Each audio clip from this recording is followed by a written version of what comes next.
Good evening, ladies and gentlemen. Welcome to this special meeting of the Council of the Town of Oakville. Madam Clerk, I understand we have regrets. Yes, Mr. Mayor, we have regrets from Councillor Giddings. Thank you. Council, do we have any declarations of pecuniary interest? Thank you. All right, we have a number of registered delegations, and under our procedure, we will proceed to hear them now. Then it's our intent to move to our discussion item. And in our discussion item, Canada Post will make a presentation.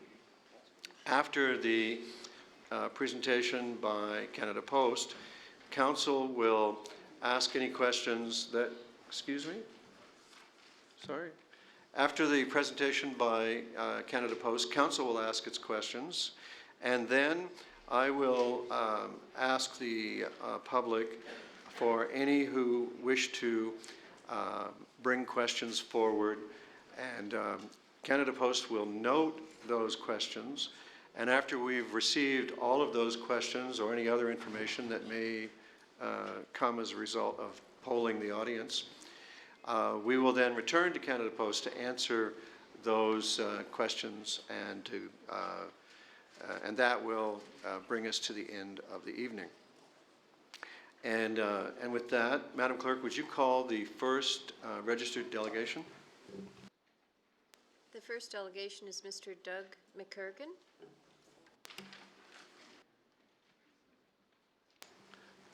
Welcome, Mr. McCurgan. Council looks forward to your information or your questions as may be. Thank you. How do I work this thing?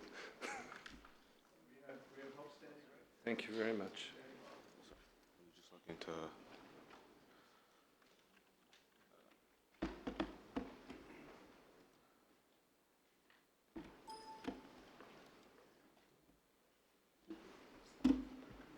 Is this your presentation here? I don't know. Yes. This one, Yes.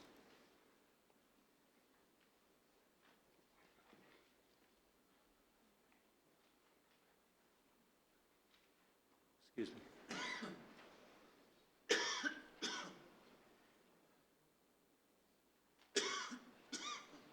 And you could just stop. Okay. Thank you very much. I guess the first thing is thanks for the opportunity of making this presentation. I live on Trafalgar Road and within the Trafalgar Chartwell neighborhood. My name is Doug McCurgan. I'm a member of the Trafalgar Chartwell Residents Association, but my comments here are my personal views and some of those of some of my neighbors.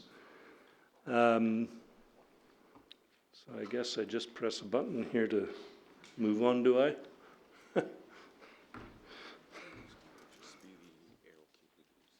Oh, okay.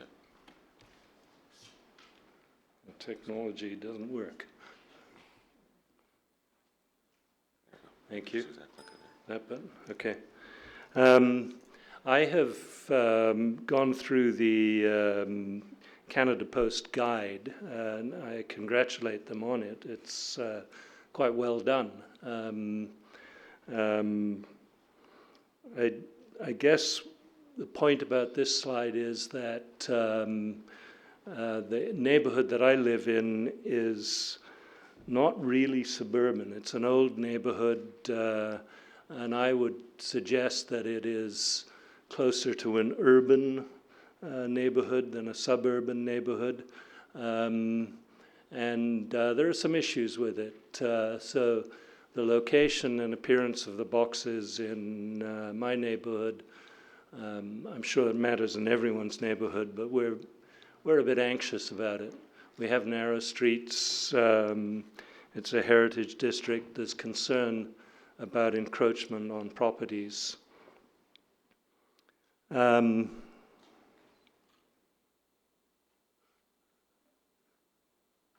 not doing very well with this technology. Oh. There are a bunch of operational issues that we're concerned with, I'm concerned with, and some of my neighbors are. And the main point about this slide is that we think it's vital that there is real cooperation between the town and Canada Post. It would be really easy for each party, for Canada Post to say, well, we have our own agenda and we have to get on with things and just pay lip service to cooperation with the town. And it would be really easy for the town to say, we didn't participate in the original decision to move away from home delivery. We don't have a lot of say in what Canada Post does, and just wash its hands of the issue. But the bottom line is that the impact on the residents is going to be ameliorated by cooperation, real cooperation between the town and Canada Post. This first bullet here, changes to addresses, I'm not sure, that should have had a question mark after it. I don't know that that's an issue even. This is not supposed to be an exhaustive list. Canada Post in its guide addresses a whole bunch of these things. Clearly it's thought of these issues. But I would note that my side of Trafalgar Road has had a mailbox set up for a couple of years. Home delivery was removed from the west side of Trafalgar Road a few years ago, and there's a community box at the corner of MacDonald and Trafalgar. And litter is an issue. Snow removal this year was practically non-existent, and in very short order it became ice, and it was hard to get to the boxes. There is no way, if you're disabled, that you could get to the boxes even if it's a dry summer's day, because the boxes are up above the curb, and there's no sidewalk there. There's no way to get to the boxes. The boxes have been vandalized. So, you know, there are issues, notwithstanding the fact that Canada Post acknowledges these things and is clearly intent in addressing them. Last slide, what I call super boxes. I think in the guide, Canada Post talks about them as being large boxes, and the per block community boxes, Canada Post calls small boxes.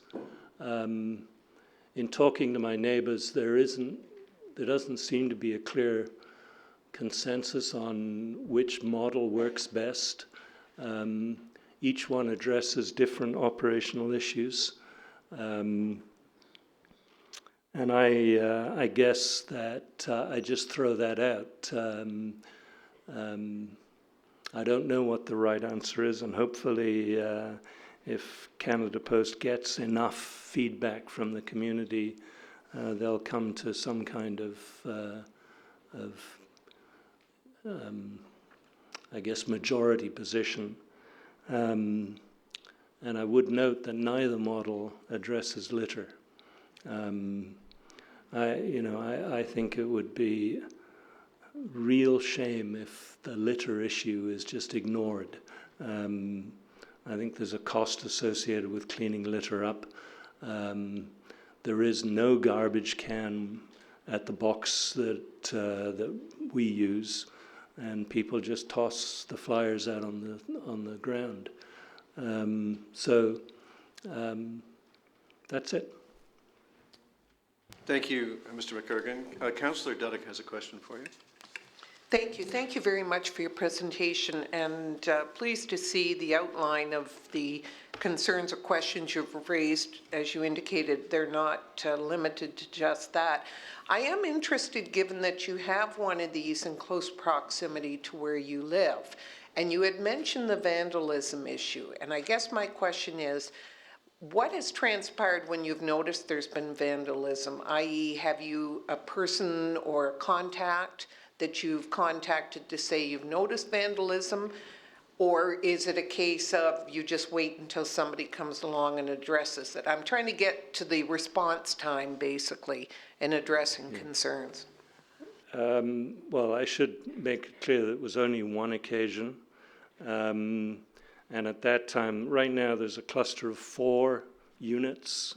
At that time it was just a cluster of 2 units. And all of the boxes had been pried open, or I'm not sure whether it was all. My impression in hindsight is that it was all, but I'm not certain about that. There was pretty fast response from Canada Post. We all contacted, or many people contacted the number that you're supposed to call. I can't remember what it was, but it was all fixed within a day or two. And it only happened once. Any other questions, Council? Mr. McCurkin, thank you. Oh, Councillor Khan. Just have a question for our staff, if I can at this time. It deals with vandalism. Mr. McCurkin, thank you very much for bringing your information and your questions. Councillor Khan. I know that we've had concerns in the past, and I'm not sure who wants to answer this on our staff, with vandalism and graffiti on mailboxes. And when we have called in, we were told that we don't have any jurisdiction and that we'd had to call Canada Post. Can you just confirm that and explain to me our process of dealing with vandalism on mailboxes?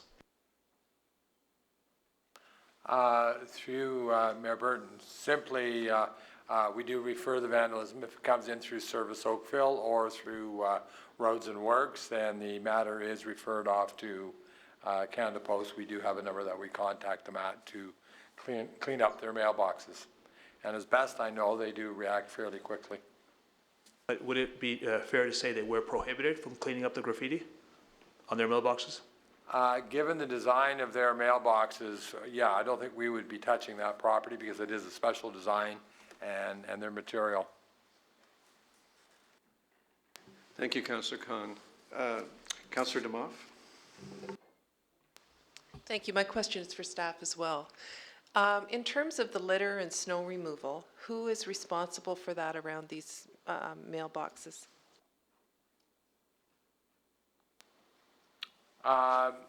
When it comes to snow removal, where it is located along a municipal sidewalk and it's adjacent to the sidewalk, certainly our equipment goes along there and plows it. Where it's on a dedicated walkway that belongs to Canada Post that they've installed, then they would be responsible for that snow removal. The litter, technically speaking, we would be relying on Canada Post, but I'm sure quite often the neighbor would clean that up, or we may get a call if it's a sizable amount out there. So if it's located beside a sidewalk, and then when we plow the sidewalks, obviously we end up with snow piles, like in a winter like this one on either side.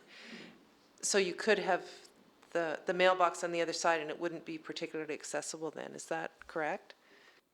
You could certainly get a certain amount of snow along there, no doubt, and if that snow was there, then that would be Canada Post. If they can't get in to put the mail, that's as much of a hardship on them as it is the public.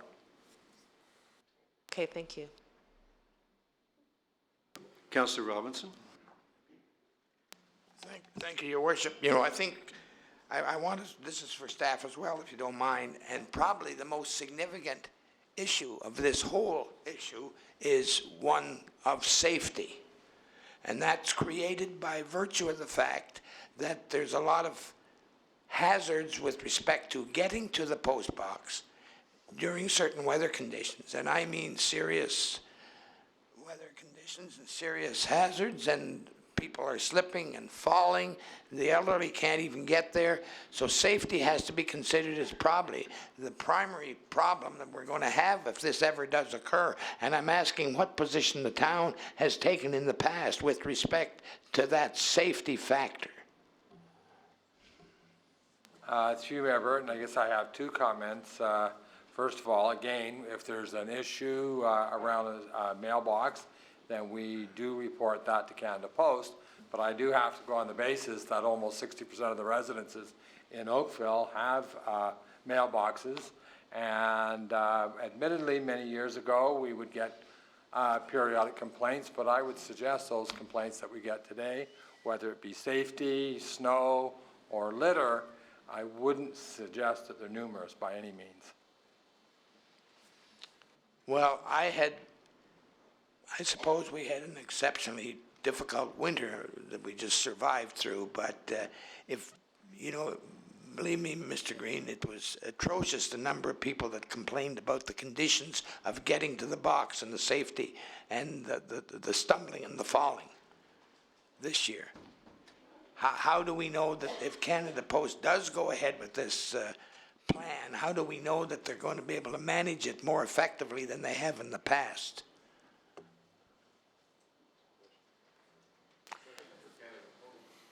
Councillor,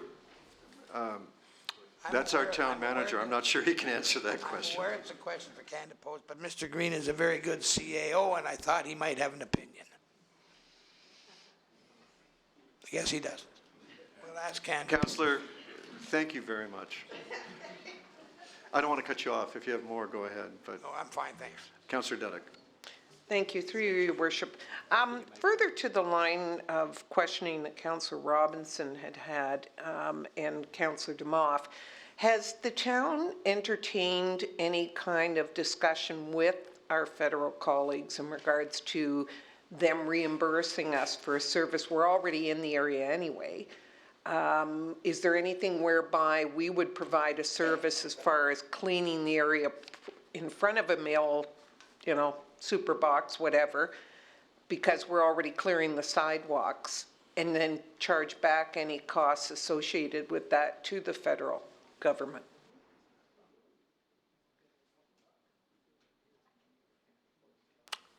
Certainly to date, there's not been that discussion with the Canada Post.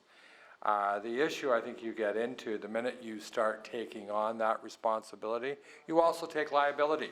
And because in essence, you become a contractor, and that would be certainly a concern.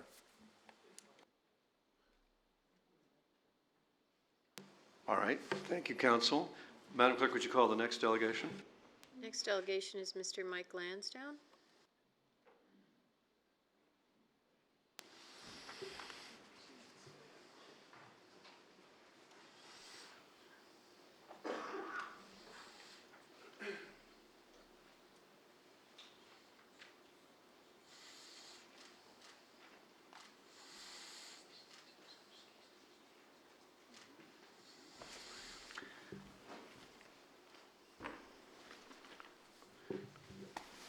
Welcome, Mr. Lansdowne. Hopefully I brought some glasses. There you go. Council looks forward to your presentation. Thank you. Good evening, Your Worship, members of council, staff, and ladies and gentlemen. The age-friendly city movement started in 2005, born out of the World Health Organization's active aging framework, which identified the considerable benefits of this approach, both to seniors and to the community in which they live. The basic objective is to enable seniors to remain longer in their existing homes with minimal outside assistance. Our 4 municipalities in Halton Region have been pursuing this objective since approximately 2008, with the full support of both our municipal and regional governments. The age-friendly city movement is also endorsed and supported by the Federation of Canadian Municipalities. Unfortunately, it seems that Canada Post's future plans for mail deliveries is to disable rather than to enable this aging at home concept by making it more difficult for at least 26,000 households in Oakville to receive their mail. When interviewed on this subject in December last, Mr. Deepak Chopra, CEO of Canada Post, assured the public that seniors have confirmed to him they crave the additional exercise and fresh air, which they say they will derive from fetching their mail from blocks away.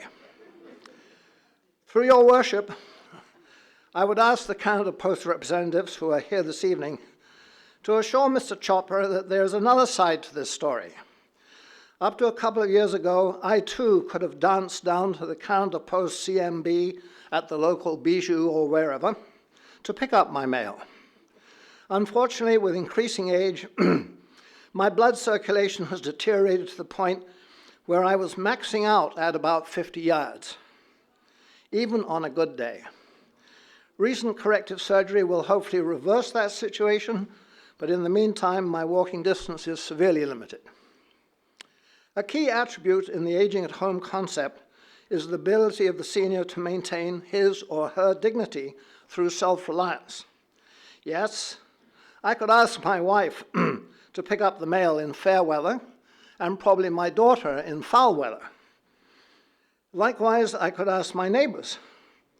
But given my present condition, I already have to ask for help for a number of activities, and it is frankly demoralizing to have to ask for yet more help, especially for something like mail delivery, which has always been a planned service. I'm sure Mr. Chopra would simply tell me that all I need to do is to trade my house for a high-rise apartment, and he will be happy to continue delivering my mail.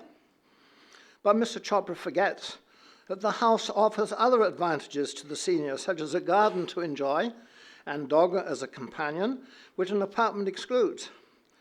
If Mr. Chopra and the present federal government insist on continuing with this plan, I would ask that Council instruct town staff to follow up on several design flaws which I believe exist in the Canada Post plans. Flaw number 1. In my opinion, these CMBs have zero aesthetic value. I seriously doubt that the appearance of one of these things and its attendant traffic in front of my house is going to increase the property value. I certainly don't want one in front of my house, and I have to think that all of my neighbors will be of the same opinion. This in turn begs the question for staff as to where they will be located and how the neighboring property owner will be adequately compensated for this ghastly thing in his front garden. Flaw number 2. This winter we were reminded that it snows in Canada and occasionally we have periods of freezing rain. What plans will Canada Post have for de-icing at their CMBs so that people can actually open the locks? I'm sure some of you have parked your cars on your driveway this winter and had the same difficulty I have had of getting back into the car again. The same thing is going to hold true, in my opinion, for the CMBs. And what plans do they have for shoveling away the snow, as pointed out by the last speaker, where they will be located, and how the neighboring property owner will be, and what plans they have for shoveling away the snow so the residents can access their mail without falling flat on their faces. Flaw number 3. Canada Post are well aware of the problem with graffiti in urban areas and have produced a special anti-graffiti print design for their post boxes. However, the designs we have been shown for the CMBs are either all one color or else a very faint print, both of which are graffiti accepting. They should be encouraged to standardize on the anti-graffiti print design. Your Worship, that concludes my comments. I would be happy to answer any questions which Council might have. Thank you, Mr. Lansdowne. Councillor Khan. Thank you very much. Thank you, Mr. Lansdowne. Clearly, having served on council, having contributed on council, you're cognizant of kind of the divisions of power, what the council can do, and ultimately this is a federal jurisdiction. Have you reached out to our federal counterparts? Have you talked to our MPs about this issue? I'm embarrassed to admit that the email I sent to my local MP was not very friendly. It was not complimentary.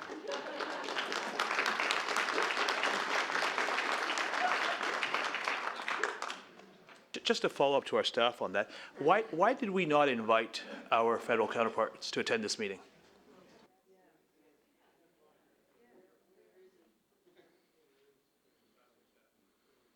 Councillor, they were invited. They were invited.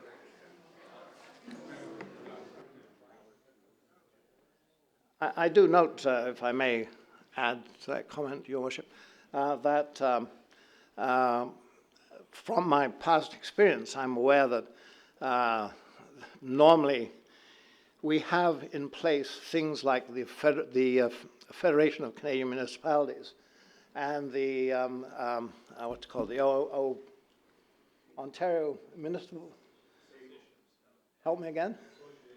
Yeah, I was going to say the OMB, actually, but we have in place these organizations through which the different levels of government can exchange information and ideas and policies and principles. I did go on to the FMC, the Federation FCM website, and also the Ontario one, and I could find no evidence there that there had been any discussion in the past several months about this item between the federal government and the out of those two bodies. Now, maybe I'm wrong because they don't provide all the detail you need on the sites, but I couldn't find anything. So there doesn't seem to have been any dialogue, and frankly, speaking as a resident, the survey I got in the mail is not exactly, very, very consultative, especially one of the questions which bordered on ageism, in my opinion. Thank you. Thank you, Councillor Khan. Any other questions? Thank you very much, Mr. Lansdowne, for sharing your concerns and questions here tonight. That completes the, oh wait, there's another one? Madam Clerk, any other registered delegation? Yes, we have Mr. Denis Lemelin, who's the National President for the Canadian Union of Postal Workers. Mr. Lemelin, welcome. Council looks forward to your information. Yeah, good evening. Good evening. Thank you to give me some time to address this issue. And for us, it's what we call our campaign, Save Canada Post. But I want to address a couple of points here. First, I want to say to you that the union is representing about 50,000 workers in this country. And we are representing about 150 workers in the depot here in Oakville. And we have like a wicket, so a corporate wicket. And we have more than 150 of our members who are living in Oakville. So really, the people are really concerned about the plan of Canada Post, the 5-point plan of Canada Post. So that's, thank you to give us this opportunity. I think two big points I want to address. So the first one is the fact when Canada Post, they decide to really launch this 5-point plan in December, they did it without consultation. They didn't go out to consult with municipality. They didn't go out to consult with the public. In 2008, there was a review of Canada Post mandate. And at the time, the independent committee said, no, we won't privatize, we won't deregulate Canada Post, we have to offer service to the public. And what the government did at the time, what they did, they put in place a postal charter.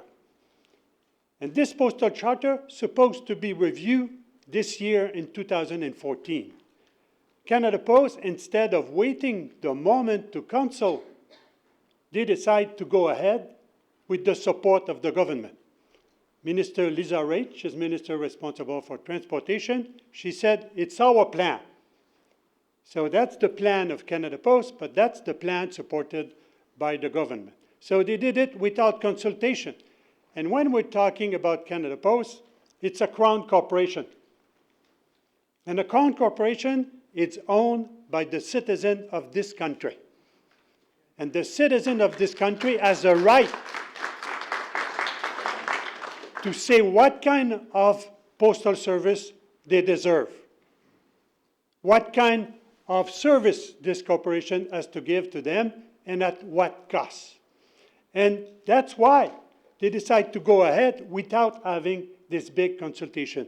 And if they have weight, they will have the possibility to meet with municipality and meet at the same time with the citizen of the country. So that's, I think, the first point. I think we have to really push that we have a national consultation on this issue. That's my first point. The second point, I was reading the notes inviting people to participate in this meeting. And my reaction looking at it was like, there's nothing to do. to stop the implementation of this plan.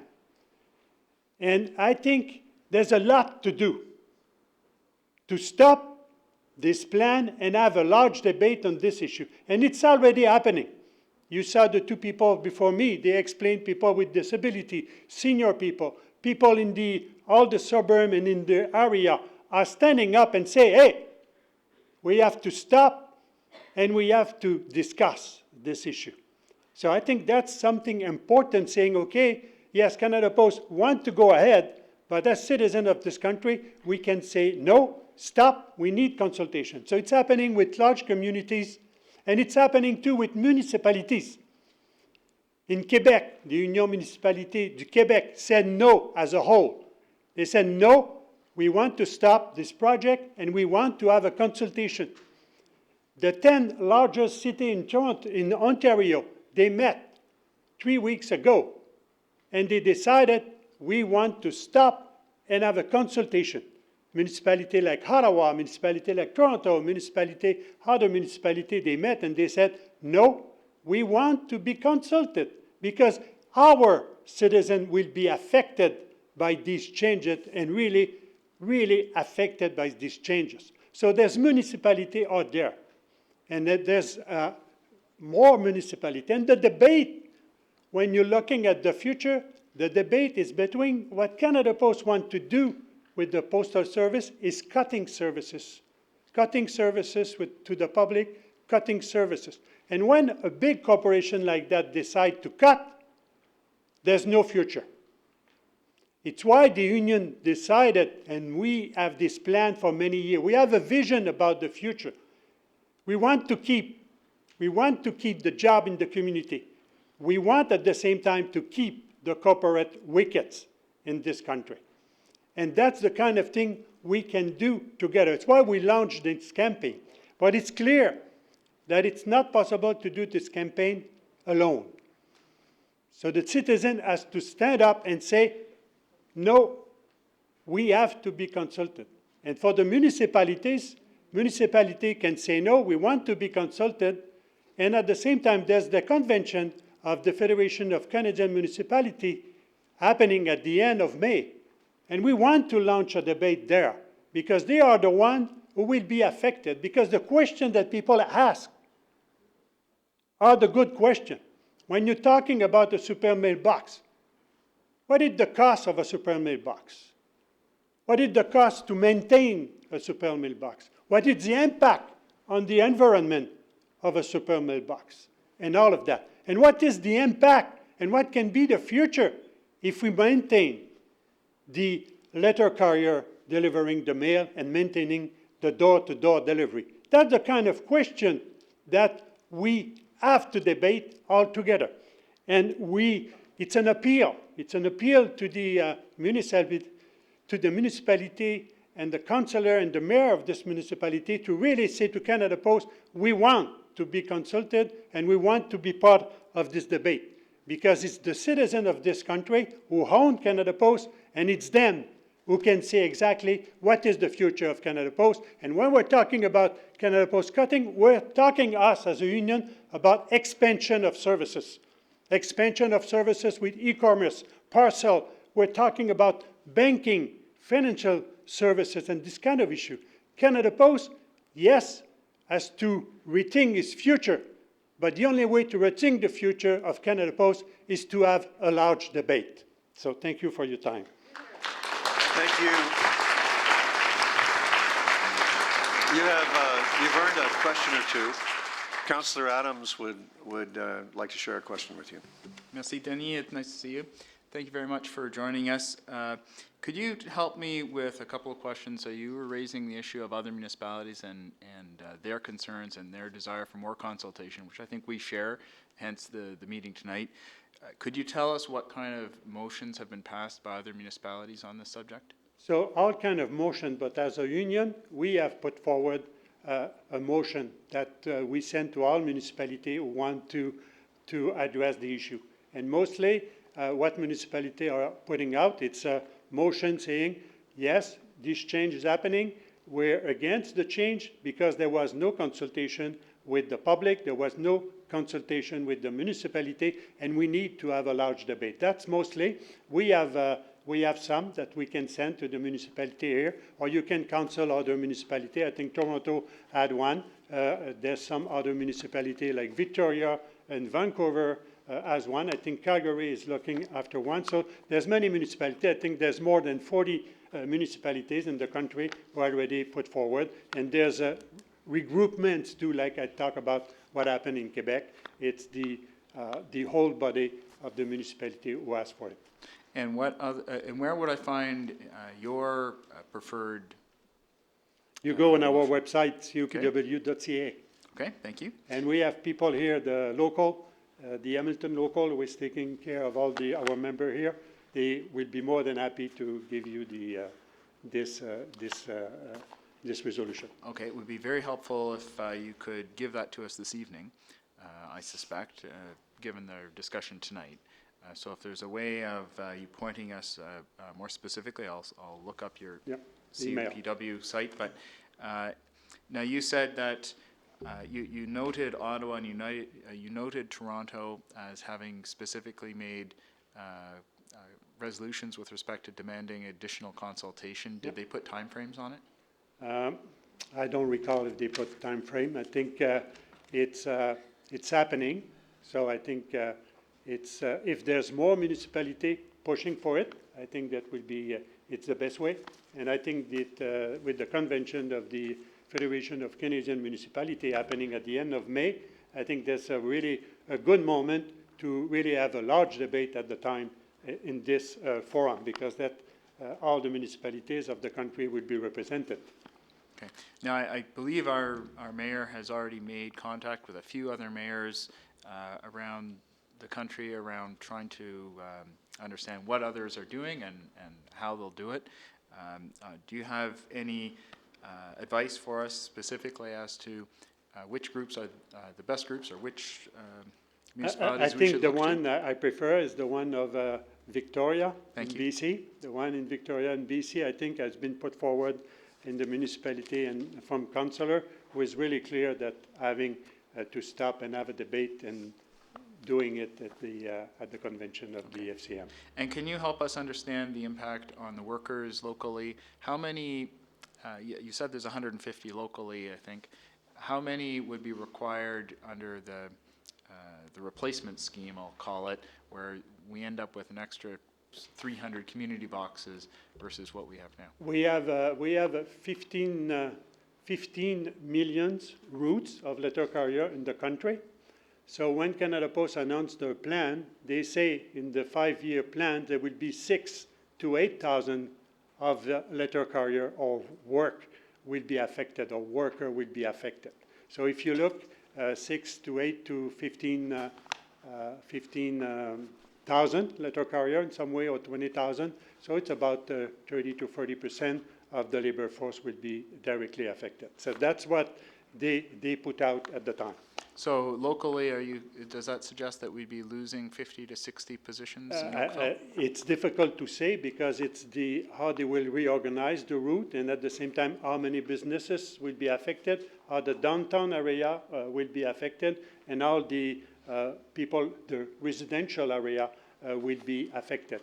But here it's, I think it's 26,000 who can be affected. It's mostly, I heard there's about 1,000 businesses will be affected, and the rest will be residences. So that's it's a lot of job. Okay. It's a lot of job. Now, I've asked but received, I'll call it inadequate answers, in my opinion, about the issues of snow removal, litter cleanup, graffiti removal, all those vandalism type issues, and why Canada Post doesn't maintain a higher standard.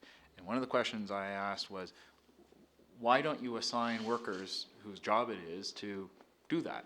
And if you're delivering mail to a mailbox, why don't you also, for example, remove all the stickers that are on the side and all the attachments that you always see stuck onto the side of these boxes? And why don't you pick up all the debris that's dropped on the ground? And the answer was, oh, because we have a collective agreement and it's outside of that. And the obvious answer to that is, well, why don't you include it in the collective agreement? And I never got an answer. Yeah, you have an it's answer? clear.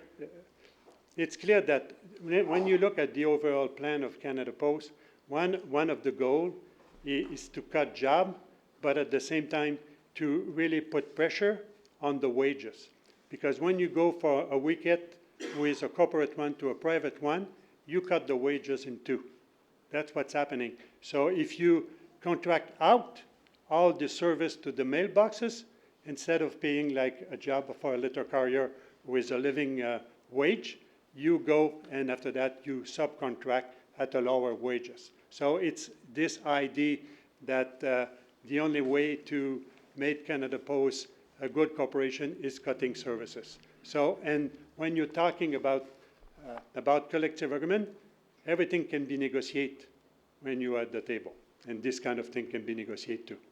Okay, I'm glad to hear you have that opinion. If Canada Post was to improve, I'll say, the quality of the maintenance around the existing community mailboxes, and we've got lots of them already in Oakville, how much more work would it be? How many? I mean, if there's 150 in Oakville right now, if you had a standard that said every time you go to a mailbox and there's junk attached to it, you take it off. I mean, would it be? How much more effort is it to do that? Is it one extra person for all of Oakville? It depends. I don't know, but I think one of the questions that people can ask to Canada Post: what is the overall cost of putting in place all these super mailboxes? What if the cost to put one of these? First, the cost of the mailbox. Secondly, the place they will put it, to maintain it, and to renew it. Because someone will come after me and talk about all the issue about security and vandalism. It's part of it too. So I think one of the good questions is to ask what is the cost of it. But our view for us, it's really it's better to maintain the door-to-door with the people who have it for a long time than really try to change it to super mailboxes. Okay, I've got one more question. I've got one more question for you, and it's a question that's come up a few times in my time discussing this, and that is, was there ever discussion about, rather than cutting it off entirely, having every other day delivery or twice a week delivery or some other variation thereof? And different people have proposed different versions of it, but... I think for us, it's no difference between the one or the other. It's really cutting service to the public and having the day-to-day delivery is getting more service. If you cut and go over day and every 2 days and all of that, the impact will be the same because 20% of the revenue of Canada Post is coming from all the issue about advertising and marketing and all of that. If you go every other day, that will really impact around that. So I think the best thing is to really maintain what we have and find a way to improve and say, Canada Post is a crown corporation, what can we do? And when we're talking about banking, it's happening all over the world. All the Europe country, UK, France, Switzerland, Italy, New Zealand, Australia, Brazil, they all have a postal bank now. Why? Because that's improved revenue of corporation. So there's other way. I think the most important thing to realize, it's the way Canada Post is thinking. The way they're thinking, the only way we can survive is by cutting. Was there consideration, I asked a question about the twice a week kind of delivery method. Has there been consideration of, rather than just taking away delivery from those who currently have it, extending the same quality of delivery to everybody so that everybody gets twice a week or 3 times a week delivery? That's our plan for us. It's what we suggest, and our vision for the future is that everybody, when the revenue go up at Canada Post, that everybody go back and have the door-to-door delivery. That's the vision. When we're talking to a paper, to the public, or we're talking with citizens, that's why we try to explain there's way, because Canada Post has been profitable out of 17 years, out of 18 years in the past. So there's no reason that with some change, because there's already a lot of change. The new technology is in. There's a new way, there's new method of delivery. The letter carrier is becoming like a multi-service person. They are motorized, and with that, Canada Post saved already $270 million with that. So we know there's change to happen, but change to improve instead of cutting. Thanks. And I know I said I was only going to ask one more question. I'll ask you one more. And you've talked about the banking concept. Can you explain that in greater detail? Because I think there's a lot of people who have heard that but don't know what it means. Okay, so because what's happening, one of the problems of Canada Post is to raise the revenue of Canada Post. And what's happening, the experience out there, it's parcel. It's e-commerce, it's new service to the door, and it's banking. So because Canada Post has the larger network in this country, there's more than 6,000 places where you can buy stamps. There's more than 4,000 a facility where people are working in the urban and rural area. And what they did in Europe, they decided, okay, why we can have a postal bank. And Canada Post had a postal bank since until 1969. And we say, why we don't go that direction? Because that can create job or maintain job, because that's not will not increase the job a lot, but will increase the revenue of Canada Post. And we had a survey on it, and we have a study on it showing that this postal bank can be at the same time a social bank, because where people can put their saving and all of that, and will be accessible. So that's why we're talking about banking. Merci encore. Merci. Thank you, Councillor. Councillor Bird? Much for coming up. Were you, did you make a presentation last week at Halton Hills Council? What? Did you make the presentation last week when this issue came up before Halton Hills Council? No. Did the next speaker, was he there? I don't know. Okay, because a resolution came out of that council meeting talking about something which you're sort of requesting, that the issue be discussed at Canadian municipalities. And what is unique about that council, as our members of council know here, they also have one of the vice presidents of Canadian municipalities on their council. And I was interested to see, and you must have embraced that, or whatever it is, and maybe staff can get that, what we're going, because we have a voice at Canadian municipality from a municipal level, and whether we can get a copy of what their resolution was. I'm assuming that your organization supported that. Just to be sure, you're talking about Brampton? I'm talking about Halton Hills, Georgetown, Acton, and the profile in that community is not dissimilar to ours. We're a little larger, but they have a lot of streets without sidewalks and that rural character that we heard this night from Doug. Okay. Someone made a presentation, our regional office here in That's Toronto, correct. in Brampton. They did one in Brampton too last week, and Brampton adopted the resolution too. Okay, here it was Mr. Finley, Keith Finley.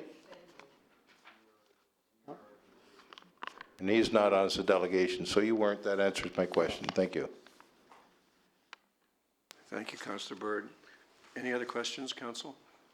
Mr. Lemoine, thank you very much for your time. Thank you for your time. Thank you. Madam Clerk, any others?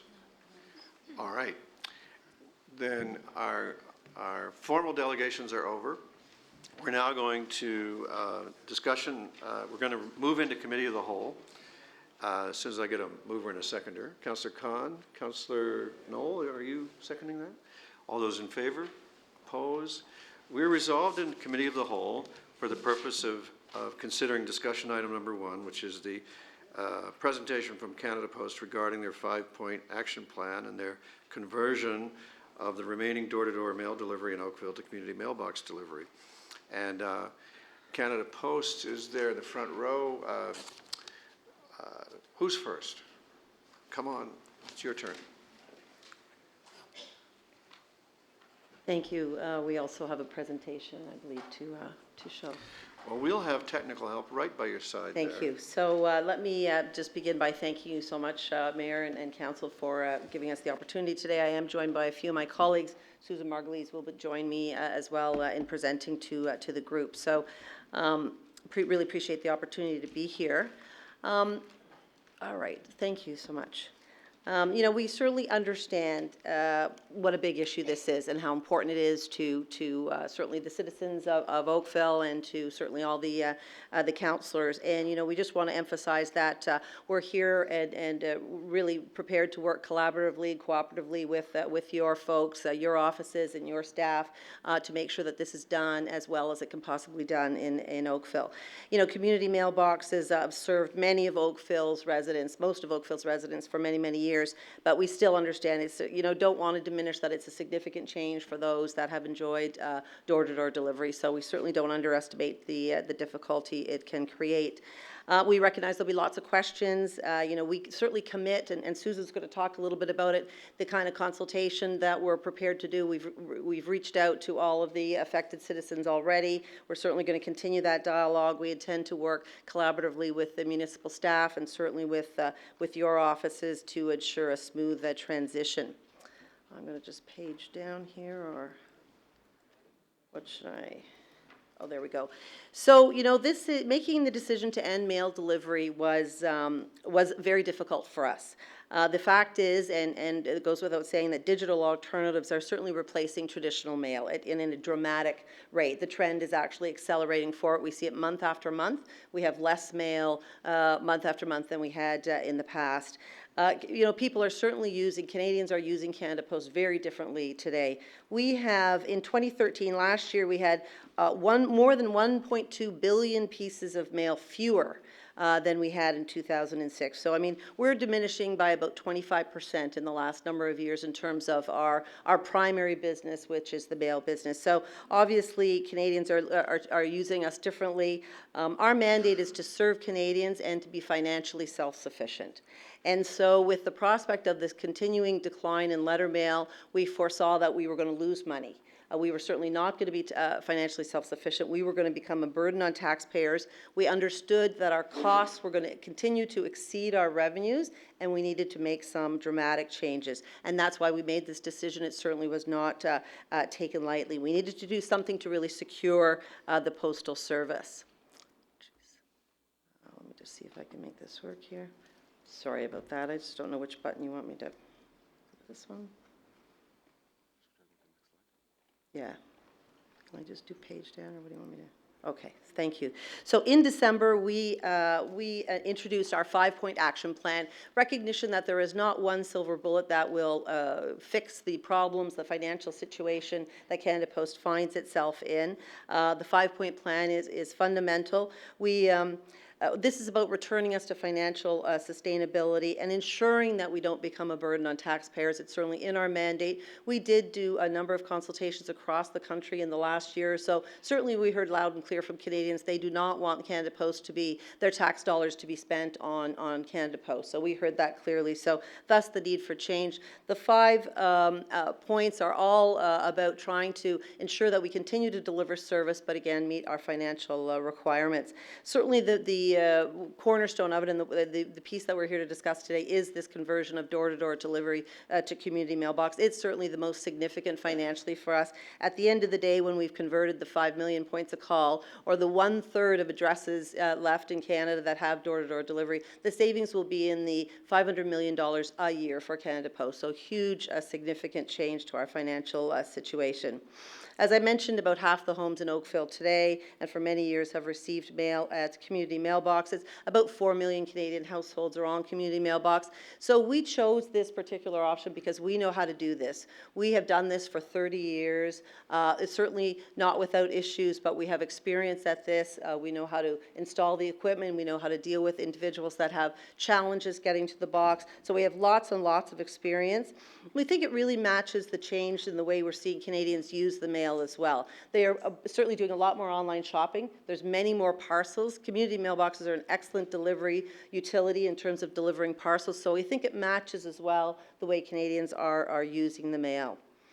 You know, it's not only about a significant cost savings. We think that the community mailbox does enable Canadians in a more efficient way in terms of the way they use the mail. When they're not at home during the day to receive their parcels, the community mailbox is a really convenient option for them to get their mail.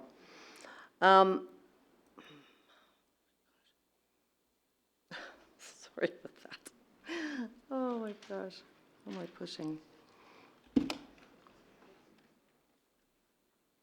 So as we began this process, we certainly committed to a series of guiding principles. So we understood that people would be concerned about the impact that community mailboxes would have and how we would make that change. So certainly, the first thing, and we've said it, I heard it earlier here today, there is no change for folks that live in apartment buildings or seniors' homes or those kind of facilities. So there's no change for a lot. Again, for 2/3 of Canadian addresses, there is no change here. This is just the 1/3 that have door-to-door delivery today. Businesses we heard from were concerned. Where businesses are located in business corridors, they will maintain their door-to-door delivery as well.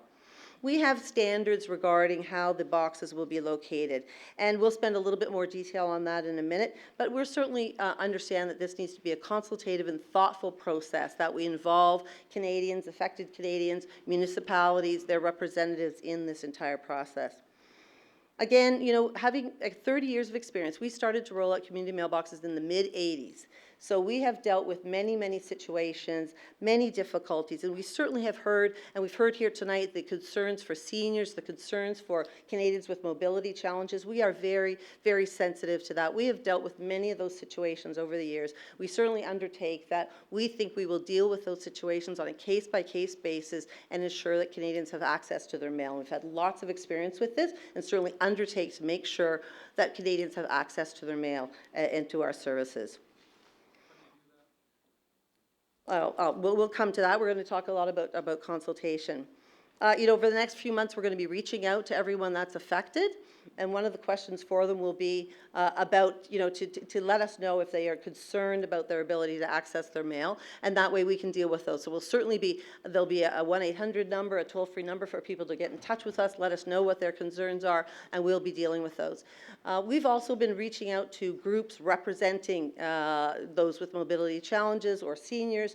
They've been very generous with their time to talk to us about brainstorming on solutions. What can we do to come up with alternative approaches that will allow these folks to still have access to their mail? So we certainly, as I said at the top, certainly intend to deal with these folks on a case-by-case basis and are confident that we can come up with approaches that will satisfy Canadians.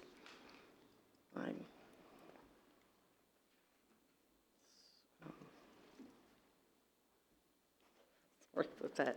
I know one of the questions when we first met in Oakville some months ago, I guess now, was why Oakville? So why are we here first? And we picked a number of communities across the country. One of the reasons is that the operational infrastructure exists in Oakville for us to do this. You've already seen that we've motorized most of the delivery in Oakville, so you've seen the Ford Transit Connects around your community, so most of the delivery is motorized. So it has a lot of the operational elements that we needed to convert as well.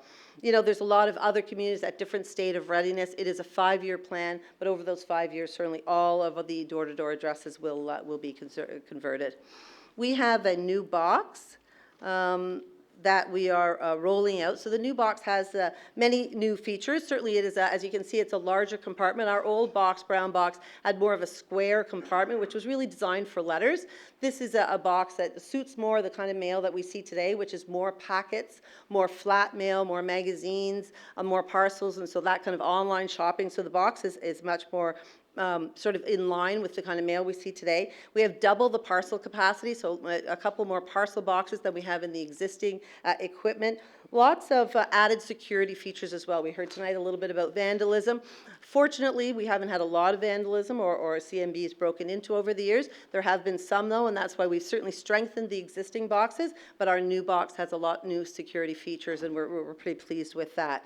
So we're happy with the new box. We're also, I've heard tonight about graffiti and other things. We are going to put a wrap on this. As someone mentioned in our street letter boxes, we have added anti-graffiti wraps over the last number of years. That's been a successful program for us, and we'll do that with these new community mailboxes as well. And we found that really eliminates the graffiti issue. One of the big key issues is about how to site these boxes or where to put them. And that's certainly a big issue, is where we place our community mailboxes. Again, we have a lot of experience. We have 150,000 sites in Canada today where we have community mailboxes. They are become part of the landscape in many communities. We really work hard to make sure that they blend in as much as possible. So you see on the slide, as unobtrusive as possible is how we try to site them. We look for sides of corner lots away from windows and driveways. So I heard one of the speakers mention nobody wants it in their front garden. We don't put these things in somebody's front garden. We really look for side lots and that kind of thing. So we try to make them blend in as best we can into those communities. So we work very hard at that, and certainly intend to work collaboratively with municipal staff to make sure that we find the right locations that are both accessible and fit in well with the community. So now let me turn it over to my colleague Susan, who's going to talk to you a little bit about consultation. Someone else who has to figure out how to advance a slide. What am I using? Sorry. Oh, okay. There we go. Thank you very much. So we've heard a lot tonight about the need for consultation, and we've actually developed a program, and we're going to continue to add to that in order to ensure that we continue to get input from citizens who are being affected. I think Mary mentioned earlier that before we announced our 5-point plan in December, with the release of a report by the conference board last May, we embarked on a consultation process in 46 different communities across the country. There was a ton of media coverage of that. So we had lots of input from people on all the different elements of the plan that we ended up pulling together, including the change from door-to-door to community mailboxes. Once we announced the communities that we were going to be starting in, we mailed out a package to every household that was going to be affected. And you see here on the screen the examples of the materials that were in that package. So in Oakville, more than 26,000 residents did receive that package. In there was some information about the change that we're undertaking, some information about the community mailbox, and a survey. So in that survey, we were asking people to either return that by paper or online and provide us with their perspectives in terms of their preferences around things like citing, the design that Mary talked about we're going to put on the boxes to make them more anti-graffiti. And we asked people about some of the concerns that they might have. We had heard about things like traffic, security, safety, some of the issues that have been raised here tonight, and we were interested to learn from people what their highest level concerns were so that we could ensure that we put those at the top of the list of things that we were going to address.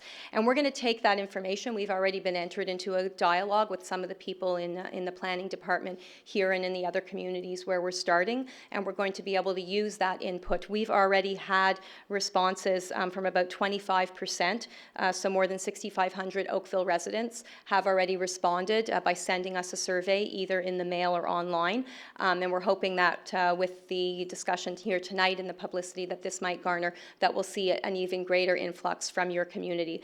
But we're actually quite pleased that we've had a response from 25% of the people at this point in time who we reached out to, and we're going to continue to take that input.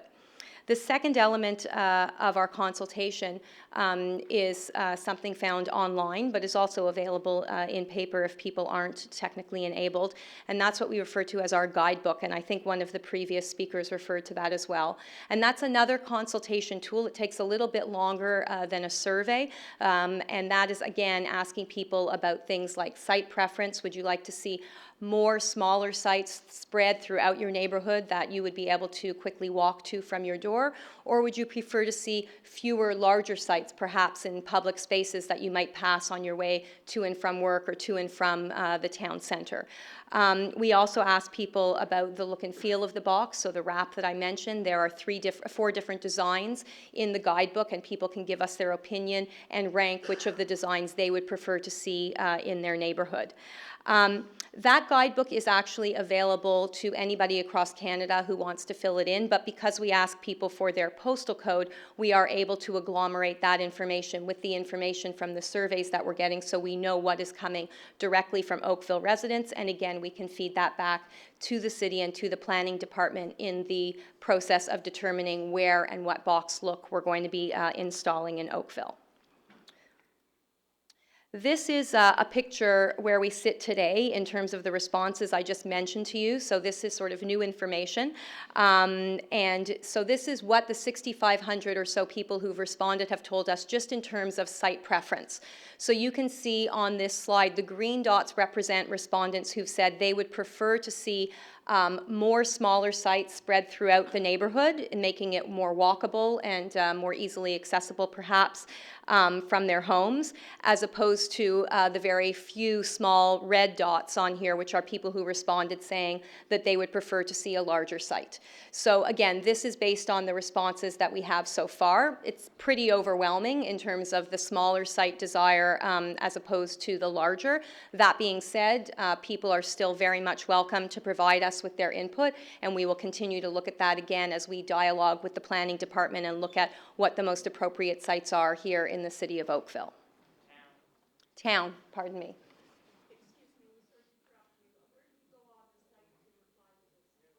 So both the survey, thank you, Mayor, both the survey and the guidebook are available on canadapost.ca. And if you go there, there's quite a large icon that talks to the conversion to community mailboxes. You can click through. There's actually a page specifically for the town of Oakville, as there is for all of the 10 other communities where we've started this process. Just before you go on, I'd like to ask everyone's cooperation, not to interrupt speakers. We don't interrupt speakers here. We hold our questions, and we're going to ask everybody's questions. We're going to get them all down, and then we're going to have Canada Post answer them all, and we'll have a more orderly meeting as a result. So please continue. Thank you, Mayor.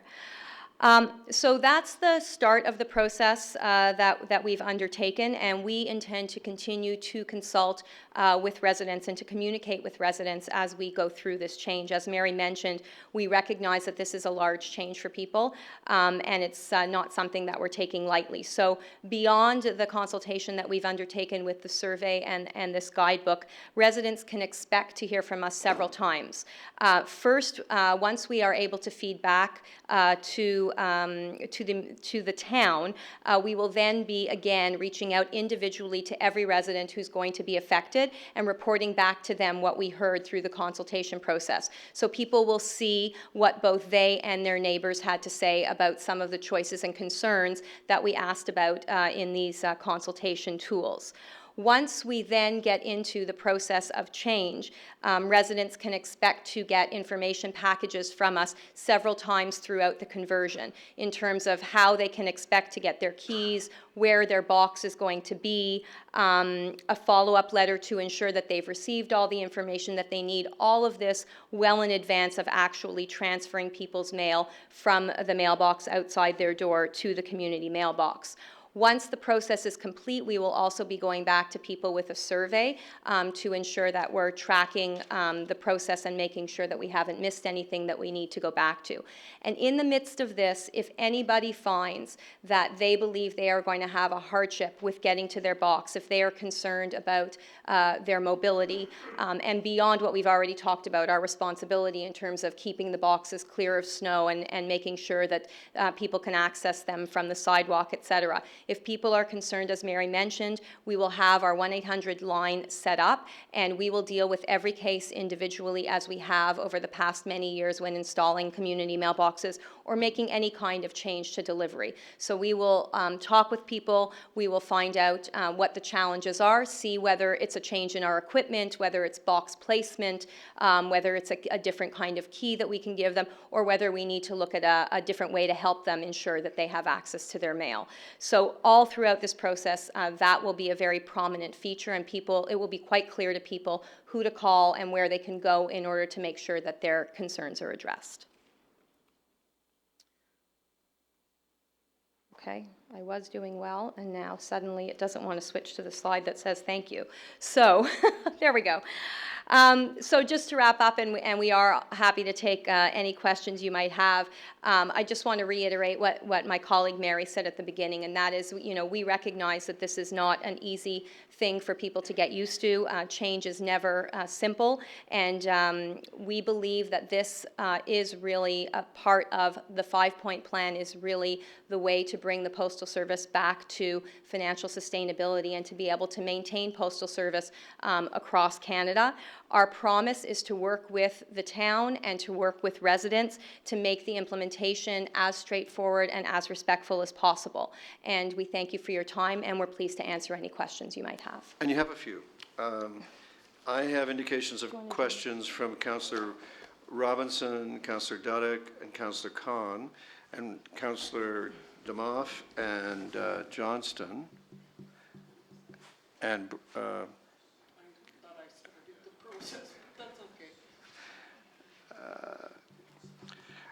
okay, what did I miss? Okay. Over here, oh, look. Well, I'll just start at the end. Councillor Adams, Councillor Grant, Councillor Knoll, Councillor Lapworth, and Councillor Elgar. Well, there you go. Let's turn to Councillor Robinson. Oh, and before we do, sorry, I beg your pardon. And after council has asked its questions, I will poll the audience in case anyone has a question that hasn't been asked yet, and then we'll get Canada Post to come back up and answer any of those. All right, Councillor Robinson. Thank you very much, Your Worship. And I believe your name is Susan, and I didn't get the name of your counterpart. Mary. Mary. I'm interested, Susan, in your talking about consultation. Have you any information yet that will tell us what percentage of people that have been involved in consultation are in favor of what you're trying to do?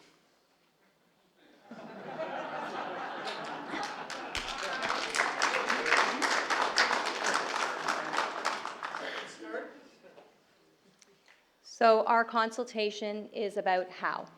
It's about how we are going to implement this plan, which we believe is the best plan for putting Canada Post on a sound financial footing so that we can continue to deliver postal services to Canadians. So does that mean then, if it's about how, that there's absolutely no thought in your mind of modifying anything at all, and that you're in here with your mind made up? Well, I think it's fair to say that we're in here to talk about the implementation of a plan that the company announced. So, You know, if I could just add, certainly we've said that we want to be flexible and thoughtful in this. And so, for example, in terms of locations and other kinds of things, but this is certainly a plan that we feel is important to, again, I mentioned our mandate in the Canada Post Act says serve Canadians and be financially self-sufficient. We know that without making some of these fairly drastic measures, we will not be financially self-sufficient. So that's our mandate, and that's what we need to do. So this plan is certainly about, achieving that or putting us on the right financial footing. Councillor, let me try to help keep this on an even keel here. Would you two share with the public and council what your job positions are, your titles? Sure. So Mary Traversy, I'm the Senior Vice President of Business Transformation, so really overseeing a good part of this project. So my name is Susan Margleys, and I'm Vice President responsible for Government Relations and Policy. Okay. So, Councillor, everyone on council and the public is aware that a corporation like Canada Post has a board of directors and a president, and they set policy and direction, and vice presidents are assigned to carry it out. So, and we're also aware that our members of parliament ultimately are responsible for Canada Post, that it's a crown corporation. So I would hope that during tonight's discussion, we would understand that the people here from Canada Post are not really in a position to debate the decision of the government to do this. And I don't know that it would, I don't see how it would profit us to attack these people for the decision Your Worship, of other people. I'm sorry if you got the impression I was attacking them. I was asking them questions.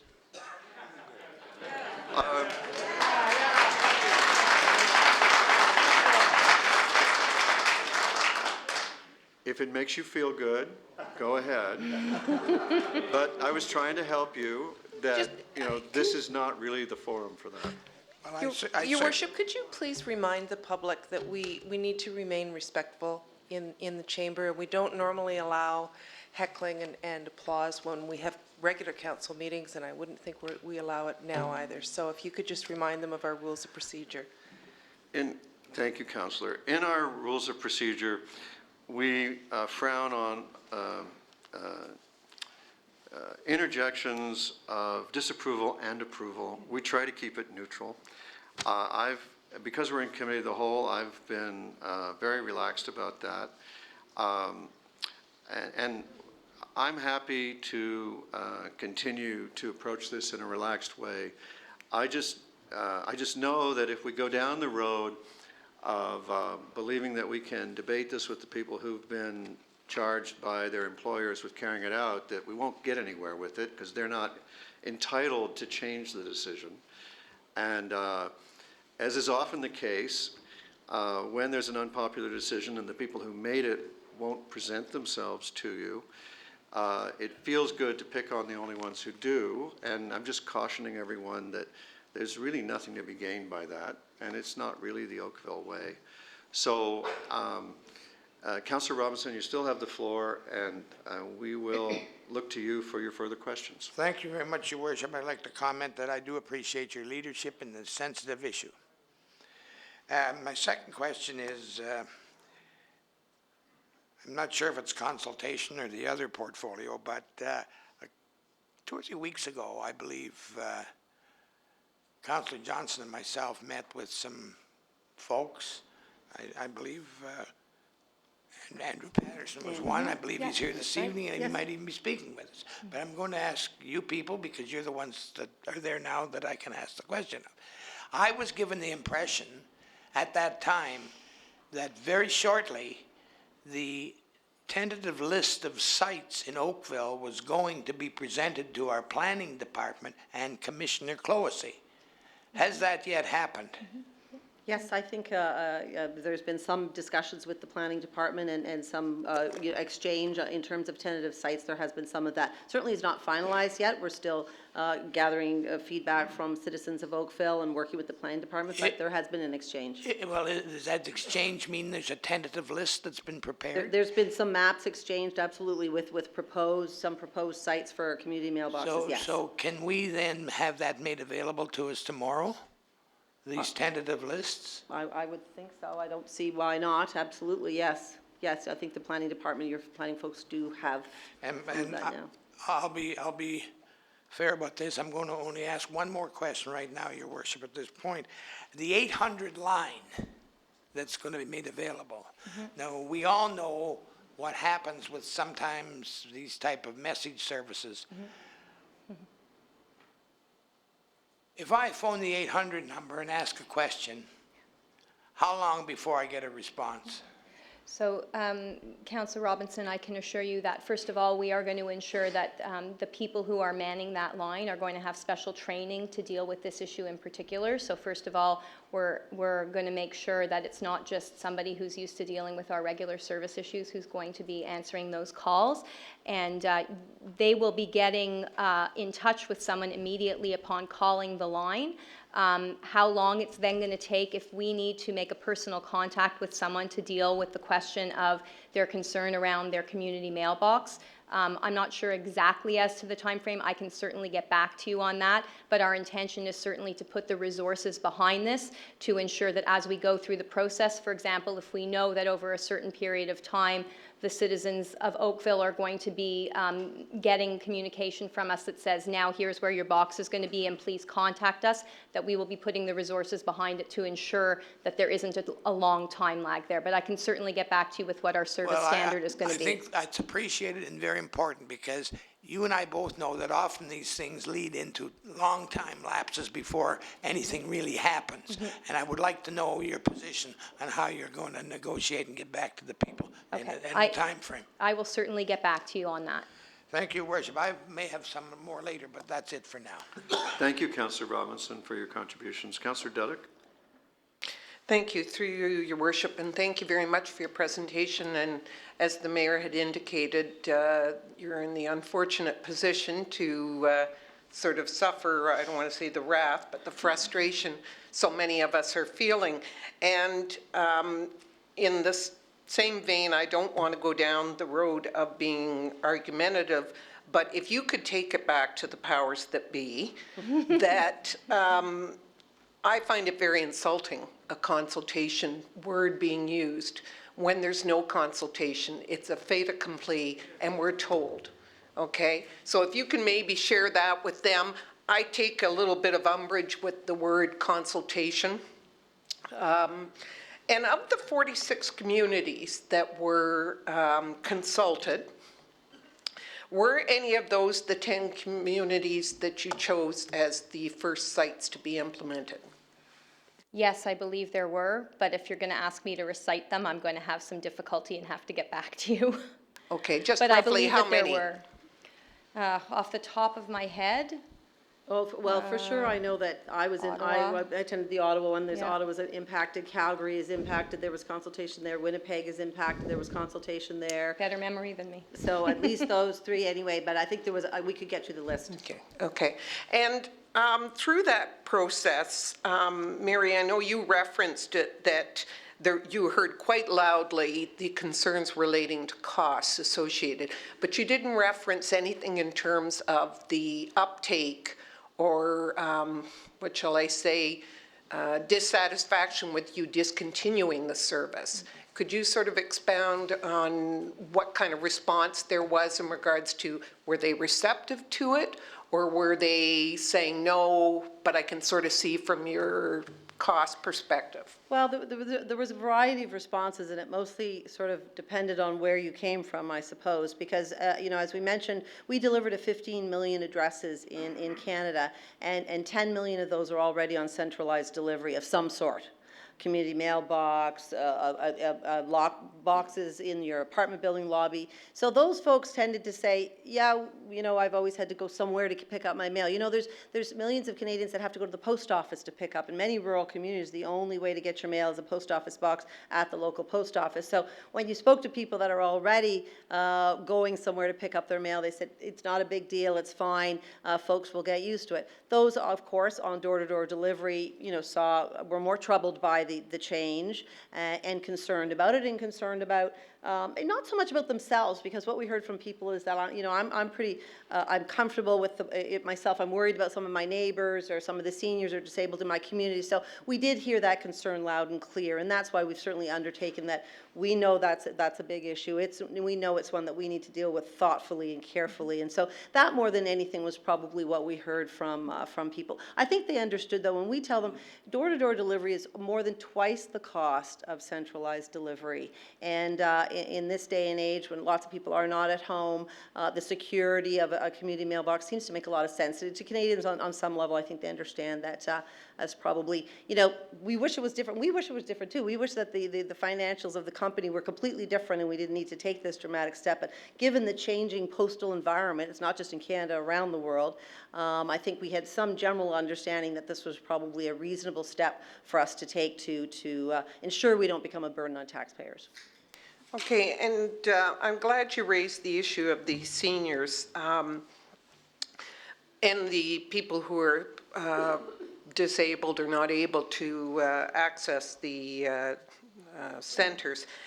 What happens in a situation, I mean, it's one thing for somebody who's maybe not able-bodied to walk to something.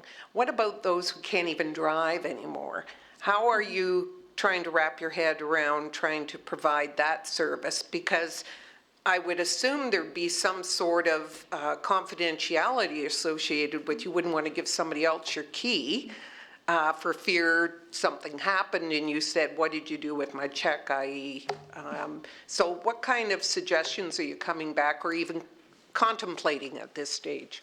Well, certainly, again, with 30 years of experience with community mailboxes, what we found is that certainly we focus on making the boxes accessible as we can. And so it was interesting, the feedback that you saw from the folks in Oakville where they want it closer to home, so more walking distance. So if you are able to, we certainly try to make sure that if someone needs a lower box, a higher box, we cut in the curbs, we make cuts in the curbs to make sure that the box is as accessible as it can possibly be. We're brainstorming with groups about about, even with, you know, for the visually impaired, the location of the box is important, so that kind of thing.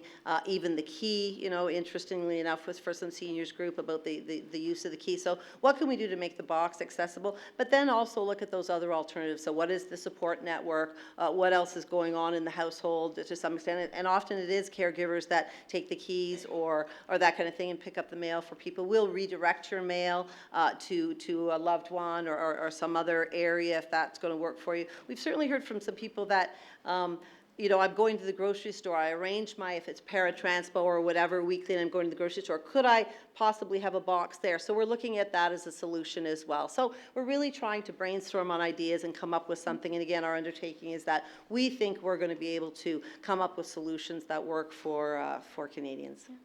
If I can just add one thing, I think we've been out talking, as Mary said, with many groups. I met with 3 different disability groups last week, and I think one thing we're learning too is that one size doesn't fit all, and so it really is, that's why I was trying to emphasize the idea of dealing with people individually, because for some people it may be as easy as an extra key, but for other people it may not, and I think we're understanding that, and we're wanting to find the solution that's suitable for each individual.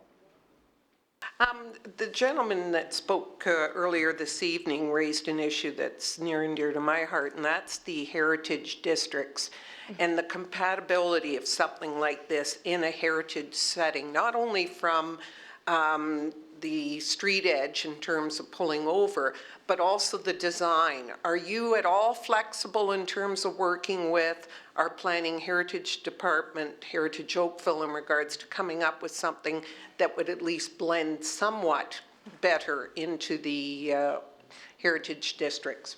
Well, we are proposing 3 different wrap designs, and that's, you know, so a graphic design that's on the box. Again, it's that anti-graffiti wrap, but there are 3 different choices that we have right now. We're certainly ready, and that's why we wanted to have some options out there, recognizing that the communities might have some ideas, or there's different, you know, heritage or whatever is the interest there. And so we wanted to make sure that we had some choice. So we're certainly open to working with the municipality on making the right selection there. Okay, one last question. Is there a appeal process component of the placement of the boxes? I.e., once a decision's been made, if you take exception to it, is there an opportunity for somebody to say, no, I disagree with the placement, and there's a due process by which they could access? I don't think there's really a process that exists today, but you know, it wouldn't be the first time that we moved a box because, or whatever, or changed a position of a box. And so that's why we're working so closely with your planning department and our folks to try to select the right locations. We certainly then, after that's done, go out and talk to individuals who, where it's at on their side lot or whatever, we certainly have some dialogue there. We do take in some of that input. Of course, the box needs to go somewhere. So there, a decision does need to be made, but you know, we're really going to try to be as collaborative as we can be and talk to folks and try to come to the right conclusion. So I guess what I'm trying to ascertain is they won't just all of a sudden a box is in front of their house. They will be notified and there will be some, okay. There's a dialogue. We're going to go and talk to those people face to face, those people that are infected when it's on their lots or on their property, that we'll go talk to them for sure to make sure that they have a chance to be heard. Thank you, Councillor. Now, just before we go to Councillor Khan, I just want to check if you misspoke or if you meant that. You said if the box is on their property. Well, so did you mean that, or did you mean beside it? That's a good point. I mean, we have rights to the easement. The easements and the public easements that we call it the municipal right-of-way. Municipal right-of-way, that's right. That's what our act allows us to access and use the rights-of-way to place our boxes. Yep, a good point. It's a good thing to clear up because our next councillor is a lawyer. Councillor Khan. Thank you very much. I'm glad the mayor cleared up, you know, the fact that you are messengers, and I appreciate what Councillor Robinson is saying and Councillor Dudek is saying, that as a messenger it goes both ways, and we do hope that you take our concerns back to the powers that may be and express some of our dissatisfaction. You know, it's hard not to think that there's probably a group of people that sat around Canada Post and said, let's come up with a really nice word for this super box. don't call it a super box. Let's call it a community box, because it's kind of, you think of people sitting around this community box and singing Kumbaya. And now, you call it consultation. And my concern here is that this council has been burned too many times with people coming here from Industry Canada, from Health Canada, and calling it consultation. And what that really means to us when they come here is lip service. We will listen to you, or at least put the facade on, listen to you, and then actually do whatever we want to do. You said that you had spoken to various different communities, and then you chose 11 communities. What kind of consultation happened at Oakville before Oakville was picked? Well, we selected, to be frank, we had some consultations. I don't think we had a community consultation in Oakville. I'm not even sure if it was on the list of 46. But we certainly looked across it. Again, I think I mentioned that there was a number of factors in us selecting where we would come to. And a big factor was where we had the operational capability to put it in place, where we had the right kind of facility, where we had the right level of motorization, where we had the right level of parking and that kind of thing for our so that was a big factor. We wanted to make sure that we kind of had all the regions of the country represented as well, so there was a number of factors. But no, you're right, we didn't come and consult specifically with Oakville. We certainly came and met with some of you folks just before we announced. And I appreciate you being a messenger, Joe, but you can appreciate why there's that dissatisfaction that you say there's consultation, but it gets rammed down Oakville, and now the decision is not whether or not they're going to exist or not, but is it going to be 3 feet this side or 3 feet this side? Is it going to be the larger boxes or the smaller boxes? And that, is really not consultation in my respectful opinion. So if you could take that back. Yeah. The other concern I have here is that one of you mentioned that having these community boxes will save $500 million a year savings. And the only way I can think that you're going to have savings is by cutting back employees. What other ways will you actualize this savings other than employee reduction? It's primarily a savings in terms of labor, for sure. When you can imagine those employees that are delivering door to door, spending a great deal of time walking down the street, walking up a driveway, walking back down the driveway. So really that's the savings. There's no question that we're going to be a smaller company. But the reality is we're still going to be a huge employer in Canada, one of the largest, even at the end of this project. So, Canadians are using the Postal Service much differently and much less frequently. So we need to shrink the size of our workforce commensurate with that change in our business. We would be irresponsible if we didn't try to do that. The good news is that we have over 3,000 people a year who retire from our company. So over the course of this 5-year program, 15,000 employees will retire. We will replace half of them. So we will still be in a hiring mode. We just need to figure out how to reorganize the work, and certainly this community mailbox is part of that, so that we can let a number of these people, 6,000 or 7,000 of them, retire and not be replaced. So that will be, our collective agreements provide for really unprecedented job security. So our employees enjoy very good job security provision. So it really needs to be a program that matches, is done through attrition, through retirements, and that's what we'll do here. We all come with biases to this council. We all bring different experiences, and my bias is clearly that it's unions that put bread and butter on my table. I came from a union family, and I'm concerned about that. So now when you say that you're going to disallow service to 26,400 people, what does that mean in terms of jobs here in Oakville? How many people are you going to reduce here in Oakville for that number? You know what, I don't have that right off the top in terms of the exact numbers in Oakville, but it is going to be, again, so 6,000 to 8,000 jobs. So it is about 30% of the jobs in communities where there is letter carrier delivery, where there is a door-to-door letter carrier delivery. So I'm not sure of the numbers exactly in Oakville. We can get back to you with that. We'll have some estimates. I mean, there's 26,000. It's going to be a reduction. I'm not asking you to give me an exact number. Are we talking 50? Are we talking 100? I don't know what the 26,000 is. 26,000 is the number. Oh, sorry, the number of households in Oakville. Yeah. I'd have to get back to you, but I mean, again, it's probably about a 30% reduction in terms of the number of positions delivering mail. Right. It doesn't necessarily affect lots of other work that's going on there. Just a couple more questions. You kept bringing up the 1-800 number, and I think one of the quotes was that it's going to be very generous, it's going to be a solution for disability access to mail, it'll be a case-by-case approach. These were your words. So I don't know what that means. I mean, if I'm in a wheelchair and I've got IVs hooked up to me and I've got a VON nurse coming to me and I can't go to these community mailboxes and I call the 1-800 number, what are you going to do for me? Are you going to mail me a pamphlet? I mean, are someone come to the house? Is someone going to get my mail? Like, what concrete solution, other than the fact that someone's going to answer that call, what concrete solution are you going to provide me? Right. So we are going to start with a conversation, and if the conversation uncovers what you just mentioned as a set of facts, then we would have someone come to the house and have a conversation with you about what support system do you have. For example, you mentioned VON. There's many people that we know of today who have caregivers who are coming to the house who do go and get the mail for them. If that's not possible, then we'll look at other solutions. But we've dealt with, as Mary said earlier, cases like this over the 30 years that we've been putting community mailboxes out there before, and in every instance we've been able to, by dealing with the people one-on-one, as I say, in person, if that's required, find a solution so that they have access to their mail. That solution ever included Canada Post delivering their mail to their home? Well, there's a whole variety of situations across the country that we've dealt with over the years, and so there's a raft of solutions that are out there. I guess, we want to be cautious about delivering it because the idea is that this is about reducing a door-to-door delivery to try to save money. But certainly, I think I'd say that we undertake to accommodate all individuals, that means that we're not closing down any alternative in terms of what we need to do to make sure that we can fulfill that promise. With respect, and I don't mean to berate this point, but the point is that the 1-800 number seems to me that you're going to call me and you're going to talk to me, and you're going to hope that someone in my family can pick it up or the VON can pick it up, but it's not Canada Post committing to finding a solution on their own. You're going to help me find a solution from within my own means, and that's what people are concerned about.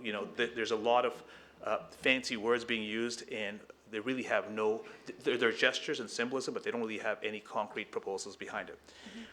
The last point I want to ask you is, this was raised earlier, and it might be something that you can talk about, it might not be. They were talking about other services provided, for example, postal banking. I'm not sure if you can comment on that, or if you investigated that, or if that's an avenue that Canada Post is going. We absolutely have investigated because, Mr. Lemelin is absolutely correct. We need to not only look at how to reduce costs, but we need to look at how to grow revenue, and so we've been working hard at that. Postal banking was certainly something that we looked at very closely. We did it in the past. We've seen some of the other posts do it. It tends to be a fairly historic offering in a lot of these countries. We felt in Canada has a very well-established banking system. Canadians have good confidence in the banking system. There's a large number of branches and everything else, and so we didn't really think that was probably a good spot for us to go to. The fact is that it wouldn't solve the fundamental problem here. The fundamental problem is that in terms of our mail delivery, our mail business, costs will exceed revenues. And whether we did banking or not, costs will exceed revenues in this one side of business, and we needed to do something about that. And that's what this project is about. So we did look at postal banking. We think that we should stick to our knitting, so to speak, what we're good at, delivery, logistics, that kind of thing. Going into a whole new gamble in terms of postal banking didn't look like a very reasoned approach for us to take at this time. Thank you, Councillor. Any other councillor tempted to argue a point? Let me helpfully suggest you could always say, "Are you saying?" and then put your thing out, and I'll accept that as more of a question. Councillor Demoff. We're playing Jeopardy. Thank you for coming out tonight. You mentioned rural mailboxes and people go to the post office to pick them up, and I recognize that I think it's 60% of Oakville already has these community boxes. But having said that, those people knew that going in. So when they bought their house or they moved to the country, they knew that they were going to have to go to the post office. And so this is quite a bit different than the situation that we've got already. And as my colleagues have mentioned in terms of seniors and people with mobility issues, when you talk about being confident to find approaches to deal with it, the approaches to me they have to still go to a community mailbox in essence. I've got a good friend in a wheelchair. Mr. Lansdowne spoke about losing his independence, and I think you do need to take a very serious look at what you're doing with that. So I guess my question is, you are confirming that when you found approaches to deal with this, it has been, the majority of cases would be they still have to go to a community mailbox. It's just who goes or where their box happens to be located. In many instances, that is the case, but we have also found, I think Mary mentioned an example, and it was something that was raised with me again in meeting with a group of persons with disabilities, that those people in wanting to remain independent are able to go using paratranspo or whatever the case may be to places on a regular basis, whether it's the grocery or the pharmacy, et cetera, and that we can look at redirecting the mail to those places for them so that they could have a box there if they feel that the accessibility and all of the solutions that we're offering for the community mailbox aren't adequate. So that's just one example of not having them just go or have someone else go to the community mailbox that we've been discussing with these groups. So are you adding community mailboxes into the malls and drugstores and that type of thing? Because as far as I know, in our area, I'm not familiar with any that are that are in those locations. So I didn't mean to imply a community mailbox, but we, in many of those places, have post office boxes that right now people use either as their first mode of delivery or as what we call a convenience box. So a second mode, or businesses might have a post office box. So it may be that we have extra of those that are empty. But just to talk about the business, for example, I'm not sure here in Oakville, but certainly in some other parts of the country where we announced this initiative, there have been businesses who have come forward to us and said that they would be interested potentially in having some form of boxes in their business, because those who we've partnered with in the past have found that having a postal service in their business brings foot traffic through. So that might be another solution. There may be places where we can't necessarily find another solution, and in partnering with a business, we may be able to offer that as the place where people go and get their mail. So if people do ask you to redirect it to a mall or a business, is there an additional charge for them to have those post office boxes, or is it offered free? If it's their primary mode, like every Canadian is entitled to one mode free of charge, so if that were the case, then no, there wouldn't be a charge. Okay. You also mentioned that you found you put these currently in locations where they blend in. And I guess I go back to the fact that where you're putting them in now are in new subdivisions or places where you have the ability to look at it and have a choice as to where they go. You're not dealing with older neighborhoods like many of ours are, where you've got narrow streets. They're just not built for many of these community mailboxes. So how are you going to deal with having them blend in when these streets may not necessarily be the type of streets where you can blend in? Well, it is an absolute concern, but we have, for example, in Oakville, so we've done quite a bit of work. We were driving around today, looking at some challenging areas in Oakville, but the teams worked really well. I welcome you to sort of look at what we've proposed and where those locations are. We think we've done a reasonable job finding what we think might be workable locations in even the most challenging of areas in Oakville. The equipment is a little bit different now. It's more of a narrower profile, so we're trying to not take up as much space. The new box is certainly a lot less, it's much smaller in size and a little bit sleeker, so we're trying to create a smaller box. We're looking at those wraps, so we're trying to do some things to have them blend in. I guess I can't promise that it's going to be perfect. It's like, as we were driving around today, you do see other, hydro boxes and cable boxes. There is some equipment that's out there. The other thing, too, is that we have had a lot of different Canada Post equipment on streets. In those areas where we have letter carrier door-to-door delivery, we have what we call our relay boxes. Those will disappear. So there will be some of our equipment that's on the streets that will actually come off. So that equipment has always existed in those particular neighborhoods. So we're looking at those locations as well where we already have equipment. Does that make sense in terms of a spot to put a new box? Okay, that's fair. But those boxes are only visited once a day by one person as opposed to a community box where you've got a number of people, which kind of leads me into my next question, is to do with the garbage.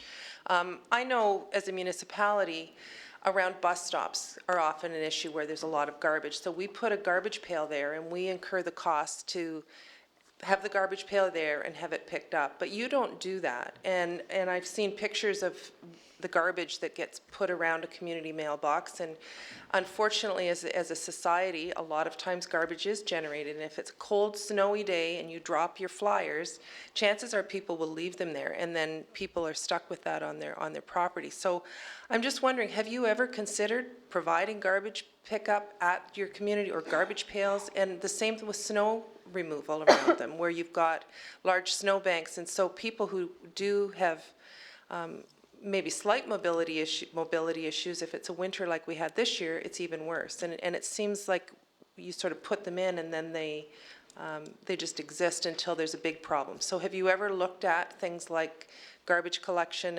and snow removal done for all your community mailboxes? Absolutely. In terms of the snow removal, we do, we certainly maintain all of our boxes. So even we talked earlier about where there's sidewalks, you know, your groups do clear the sidewalk. We have a contractor who comes in and clears around the box. So we do maintain the snow. Now, definitely this was a very difficult winter, and there's no question that in Oakville and in other places, the snow removal was not up to our standard, and we worked hard on that. But we have a contract in place for all boxes in Canada to certainly have snow removal. Litter is another problem that, you know, it's certainly not as a recurring a problem as we've had certainly in terms of snow removal. We have worked with municipalities over the years and tried different things and have put occasionally recycle boxes there. Unfortunately, what we've found is some of the municipalities that have asked us to pull them out because they don't just detract recycling. There's all kinds of garbage that goes there and you know, creates other issues as well. So we've tried some solutions and it didn't work very well for us or for the municipality. So it is a concern for us.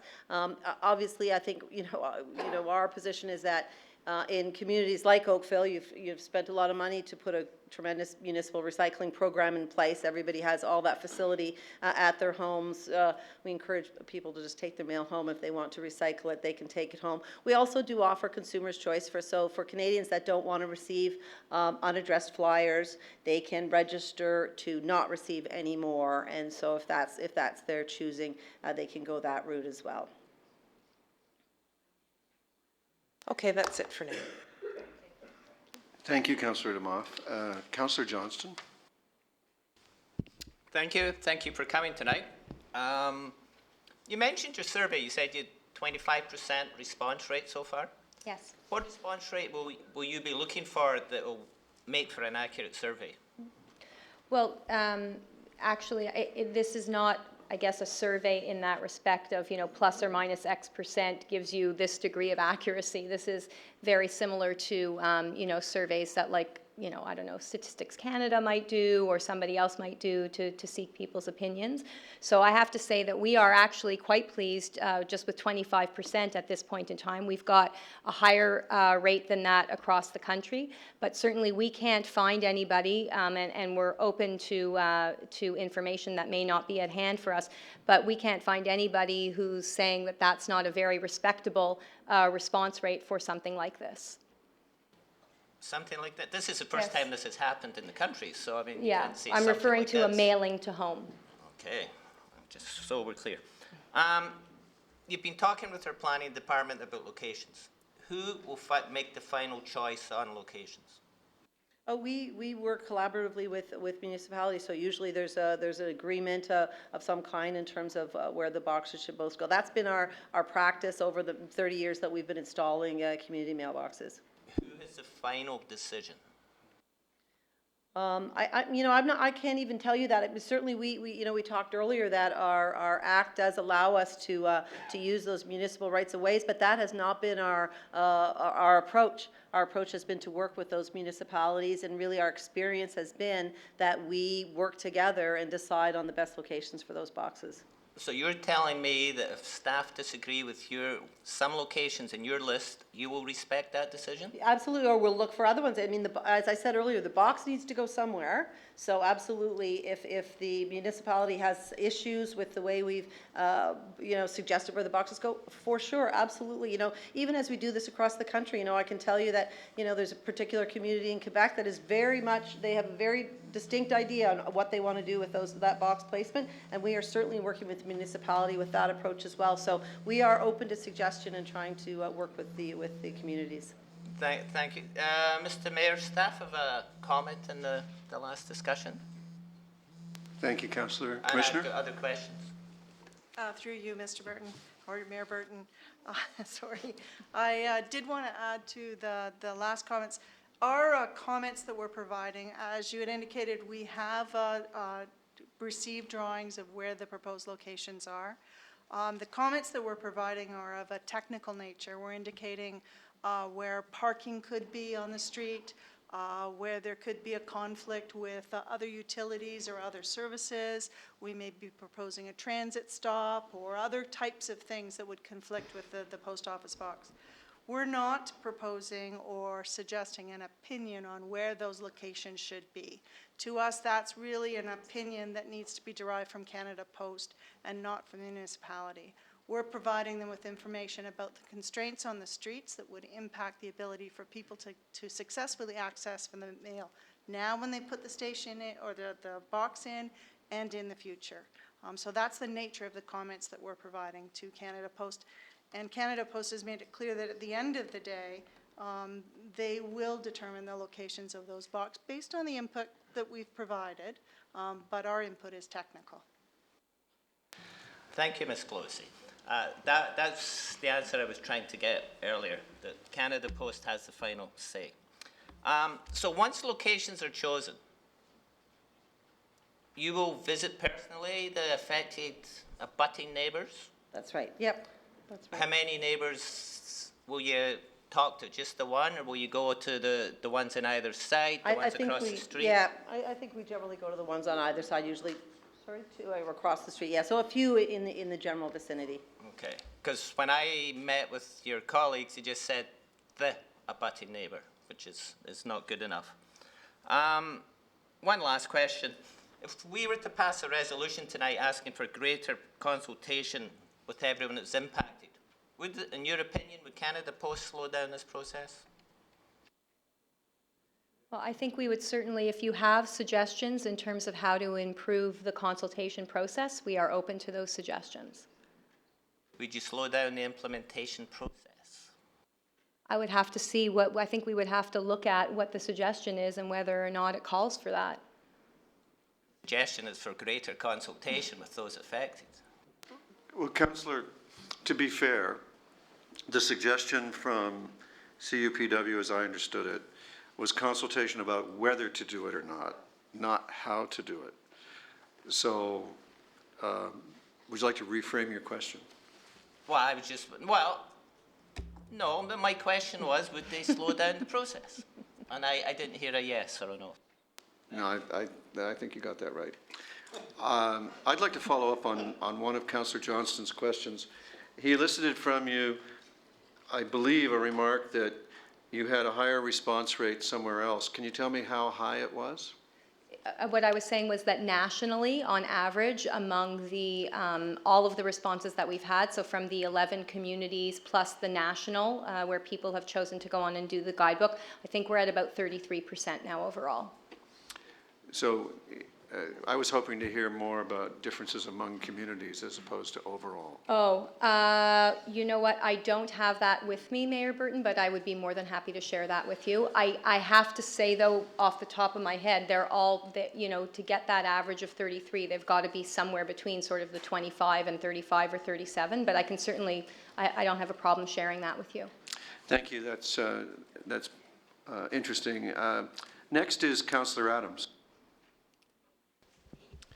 Thank you very much for joining us. I have a list of questions, and if I repeat others, then I apologize, but I'll go through them piece by piece. So one question I have is about... Councillor, before you do that, I want to point out that we only have till 10:30, so repetition would not be I promise not to do it on friendly thing to do to the audience or the rest of the council. And I recognize our time.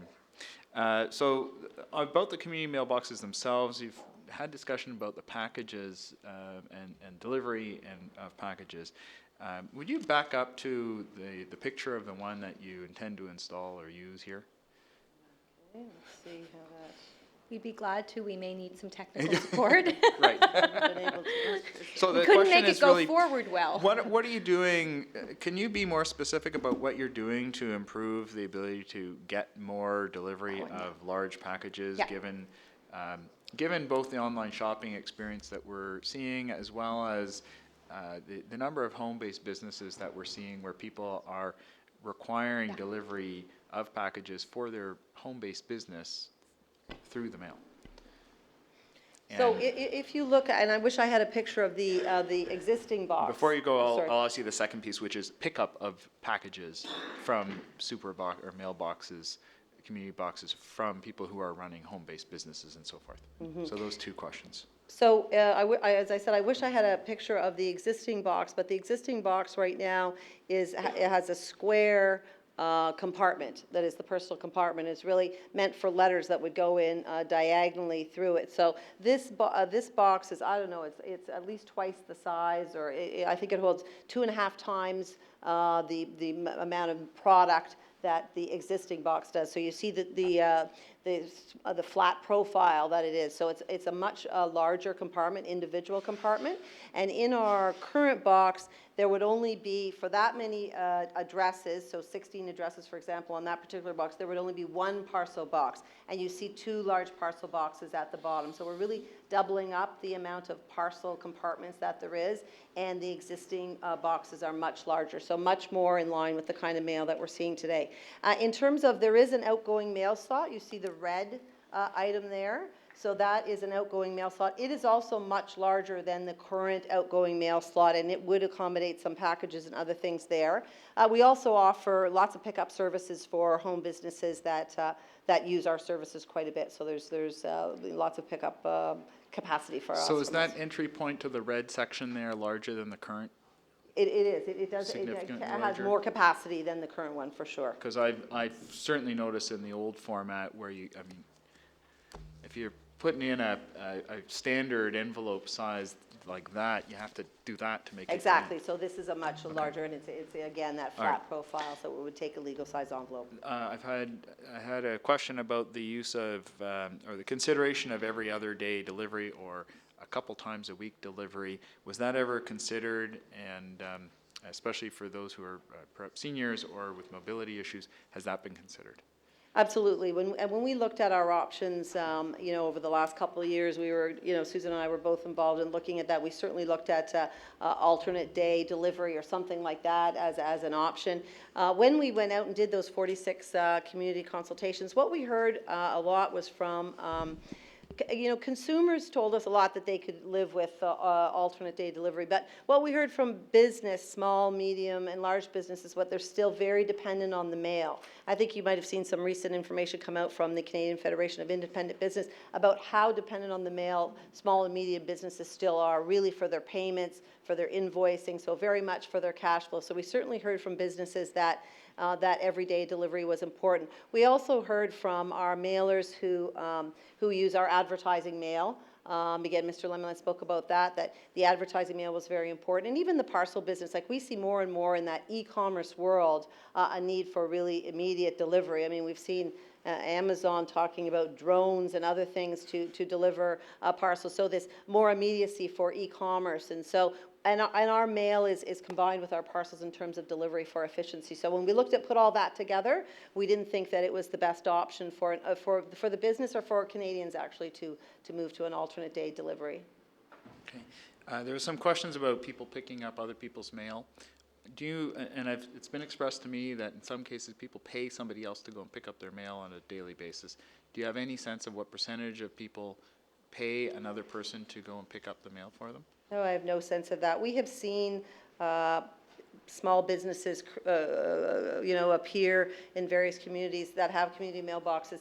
None of them seem to have lasted very long, actually, so I'm really not sure. It doesn't seem to be a real thriving enterprise. Okay. But no, I have no idea what the percentage is. Okay. And when is the actual switchover date going to be? Because so in the fall.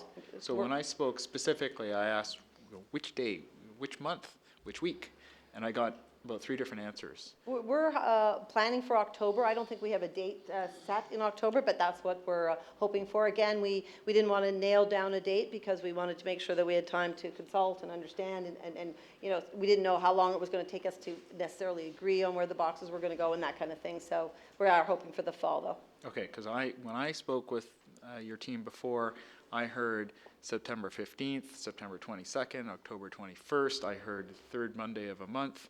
I heard, you know, anywhere between then and all the way into. Yeah, I think we're hoping for the fall.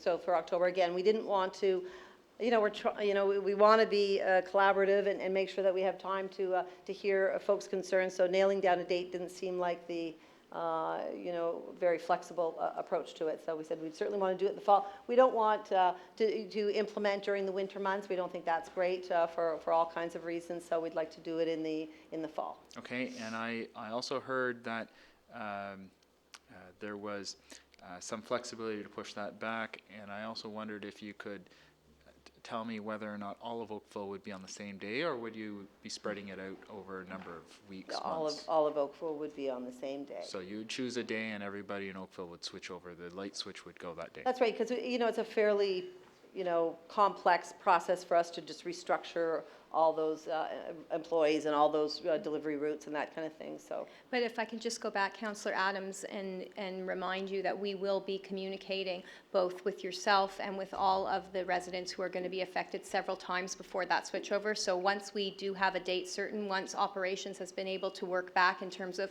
what Mary's saying we need to do behind the scenes, and we're able to set that date, we will absolutely be letting you know. And again, we'll be communicating with the people who are going to be affected on more than one occasion to ensure that they know when things are going to switch over, how to get their key, and all of those things.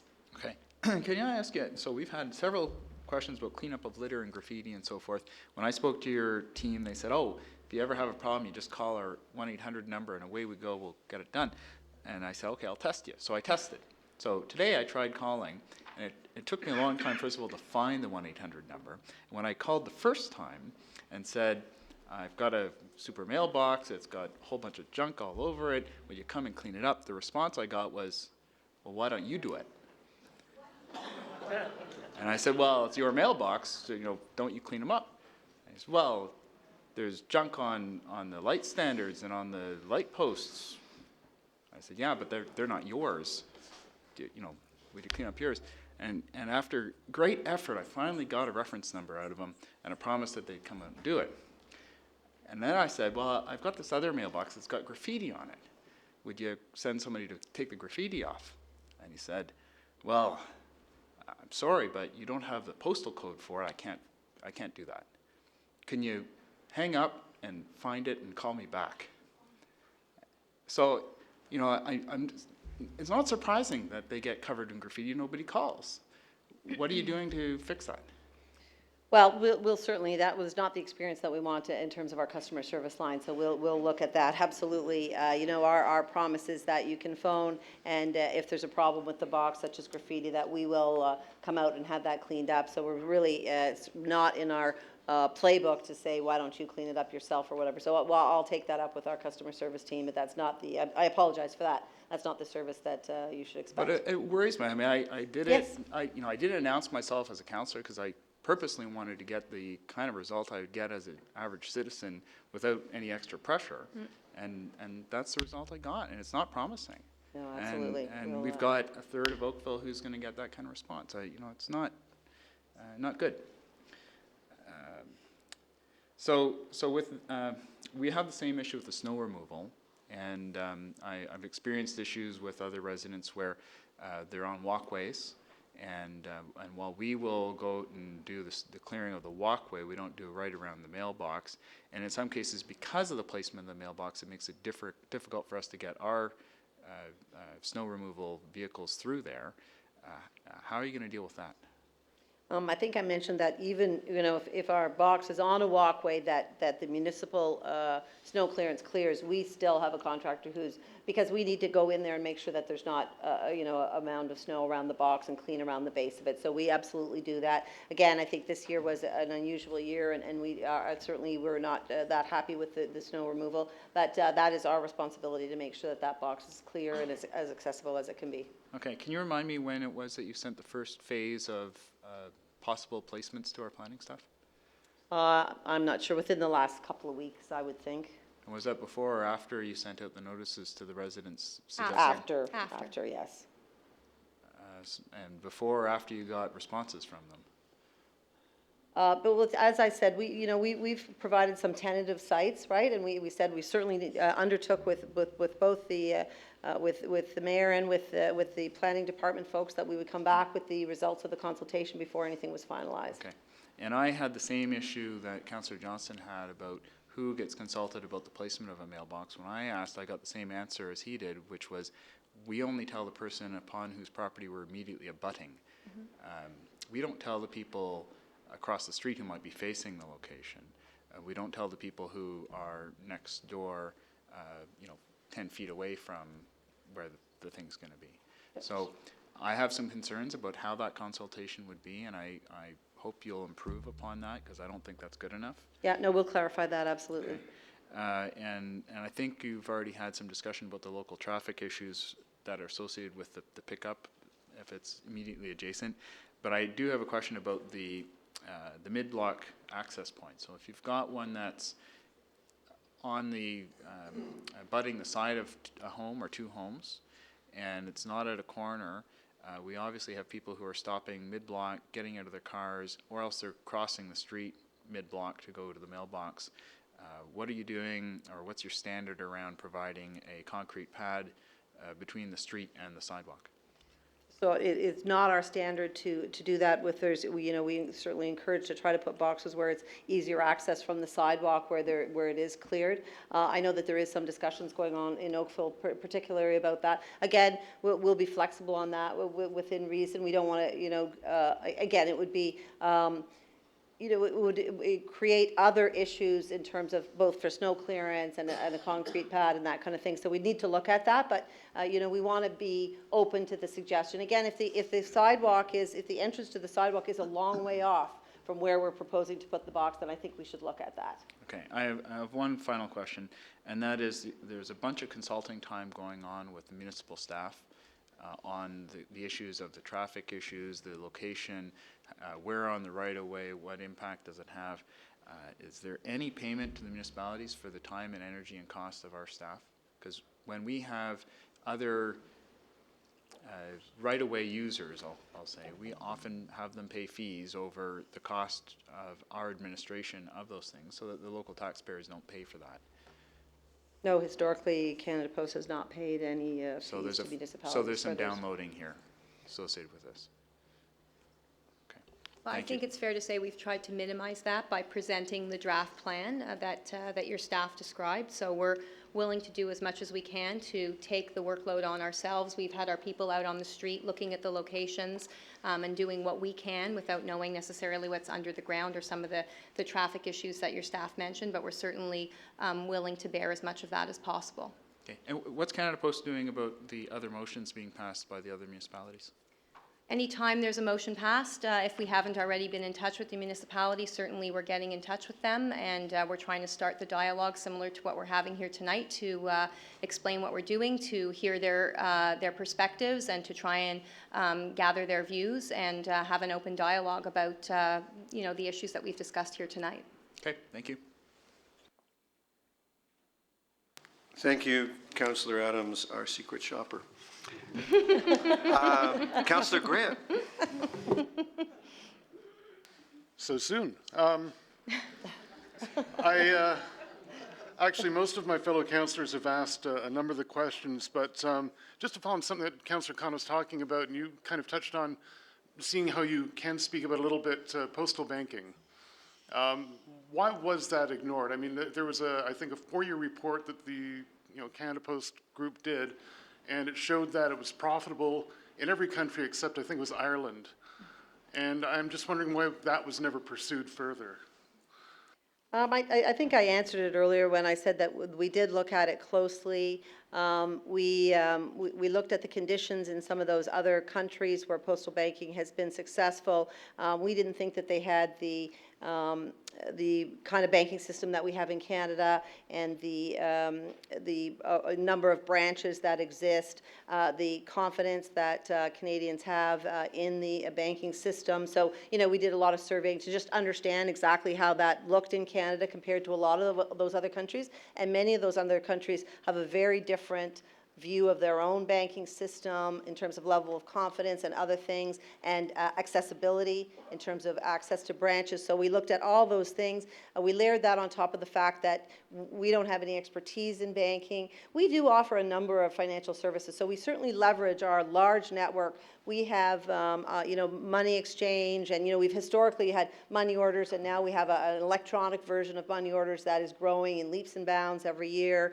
So we certainly have some financial services. We just didn't think that a leap out of our business, which is distribution and logistics, was a wise move for us, and that we should probably look for growth within our core business and what we know how to do. Interesting you mentioned money orders, because it was because of that, I think it was the Canadian Centre for Policy Alternatives had mentioned that Canada was primed to actually offer postal banking. I think that was, I don't know how old the report was, but it showed that it could be up to like 65% of income for the post office, which would prevent us being in the situation that we're in tonight. So You know, so again, there was some different views on that, and certainly there was some white papers and others written by some interest groups that had differing views than ours. But I think, and I mentioned it earlier, it doesn't solve the fundamental problem. So, you know, the issue that we're talking about is our mail business, and mail business is about collecting revenue for delivering mail, processing and delivering mail, and that's where our costs exceed our revenues today. So if you were taking in revenue from postal banking, it doesn't necessarily help the fundamental problem, which is the delivery business is in peril, and we need to do something to shore it up. thank you. And just quickly going down a list of questions other people have already asked. Councillor Adams did mention that communities have put forward resolutions. Is this in any way going to stop this ball from rolling down the hill, or are we kind of in a position now where this is happening and suck up and get used to it? Well, I mean, I think as I tried to say earlier, and as the mayor tried to help us say, I mean, this is the plan that the company has, and we are trying to find the way to implement this plan in the best way that we can. And so certainly when a municipality passes a motion or expresses an interest in any other sort of way, we have a small team that's responsible for getting in touch with them and starting the dialogue so that we can try and find the how in the way in which we're going to implement this that's going to be to their satisfaction as much as possible. All right, and not to get up all the time for this evening, then I'll just, in the form of a question, Mr. Trevec, are you aware that many of us on council agree that we have some concerns about some of the things going forward? And I'll just point out some of the basic assumptions that are coming forward. The one that really stuck with me was the idea of, well, if people have junk mail in their mailbox, they should take it home and just take care of it themselves. That's not really a realistic thing in the real world. People are going to want to dump it somewhere. So as we're going through this process, it would be good if we actually had realistic solutions to these problems, because to suggest that somebody does something that's not typically in human nature may not work out the best in the long run. Thank you. And you got a yes answer to your question. We now turn to Councillor Knoll. Wow, I actually have one or two questions that haven't been asked yet. That's pretty impressive. Okay, so a couple things. First of all, are you familiar, Markham attempted a plan where they were actually collecting, they installed blue boxes beside each mailbox. Do you have any idea of how that program's going? And does the Canada Post in any way sponsor that, help with that, subsidize it, etc.? I don't know about Markham in particular. We can, again, you know, we can try and find out about that. I think, as Mary mentioned earlier, there's been some cases where blue boxes have been installed, and the municipality has found that it's more of a problem than a solution, because people are dumping their, you know, dog poop and other things in there as well. So we can check into Markham.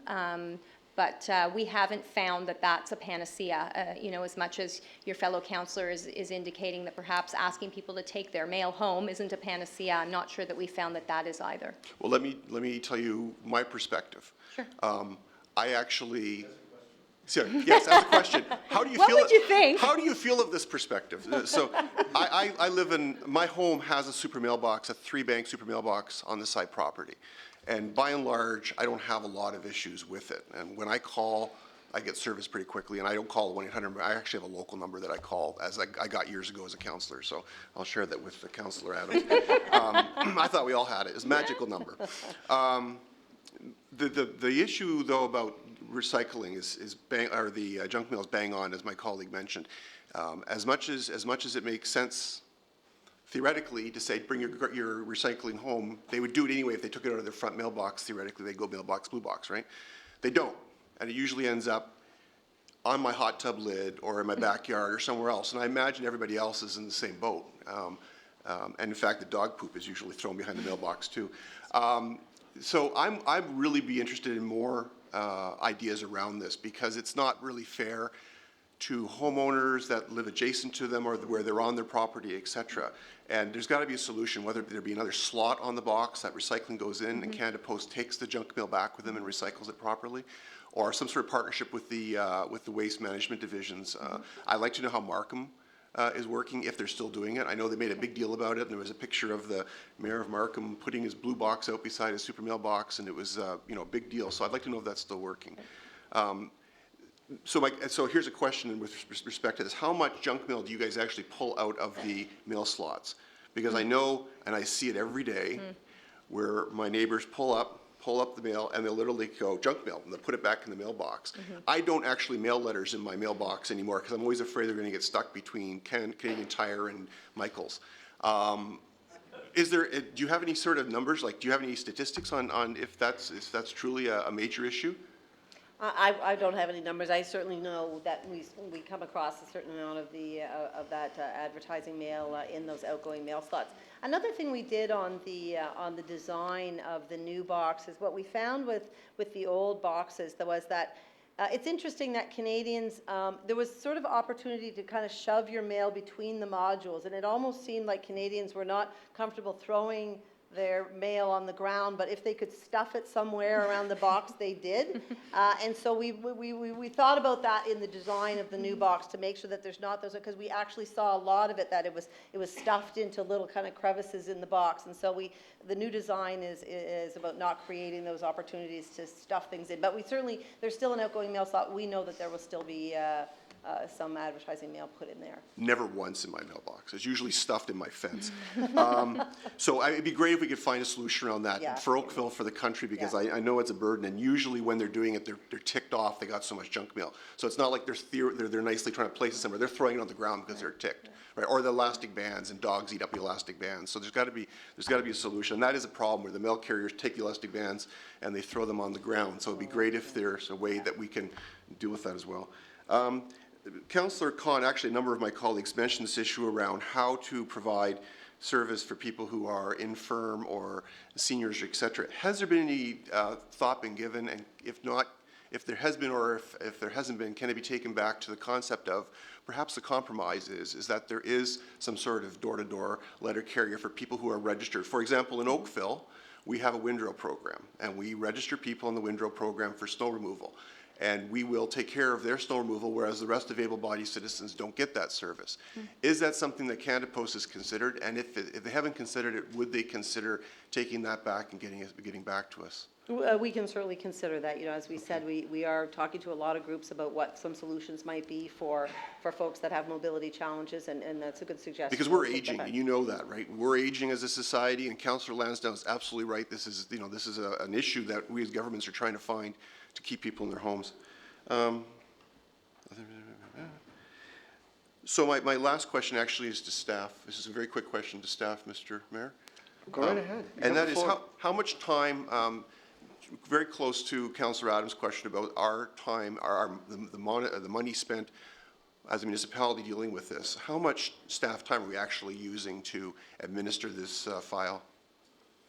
Have we been quantifying it in our PB2 system at all? Do we have super mailbox line somewhere along the way?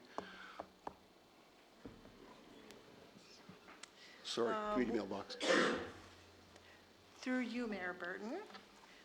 We are taking about, I would say, a week's time, week to 2 weeks, in order to sort through that information. So maybe we could get a couple rolls of stamps to compensate us for that. Yeah. Okay. That's actually worth more than that now. Thank you, Your Worship. Thank you, Councillor Knoll. Councillor Lapworth. Yeah, thank you, Mr. Mayor. A couple of questions. The question concerning compensation to the town by Councillor Adams and Councillor Knoll, that's already been answered. A number of my neighbours run home-based businesses, and in the past, the post lady has knocked on my door and said, well, I've got a parcel for you. And I said, well, why am I getting this special service? And he said, well, the other 2 boxes in the mailbox are already full. Mm-hmm. Okay, because you don't mix the parcels, right? So will that continue? Absolutely, that's right. If the post box is full, those 2 parcel boxes are full, then we will take the parcel to the door.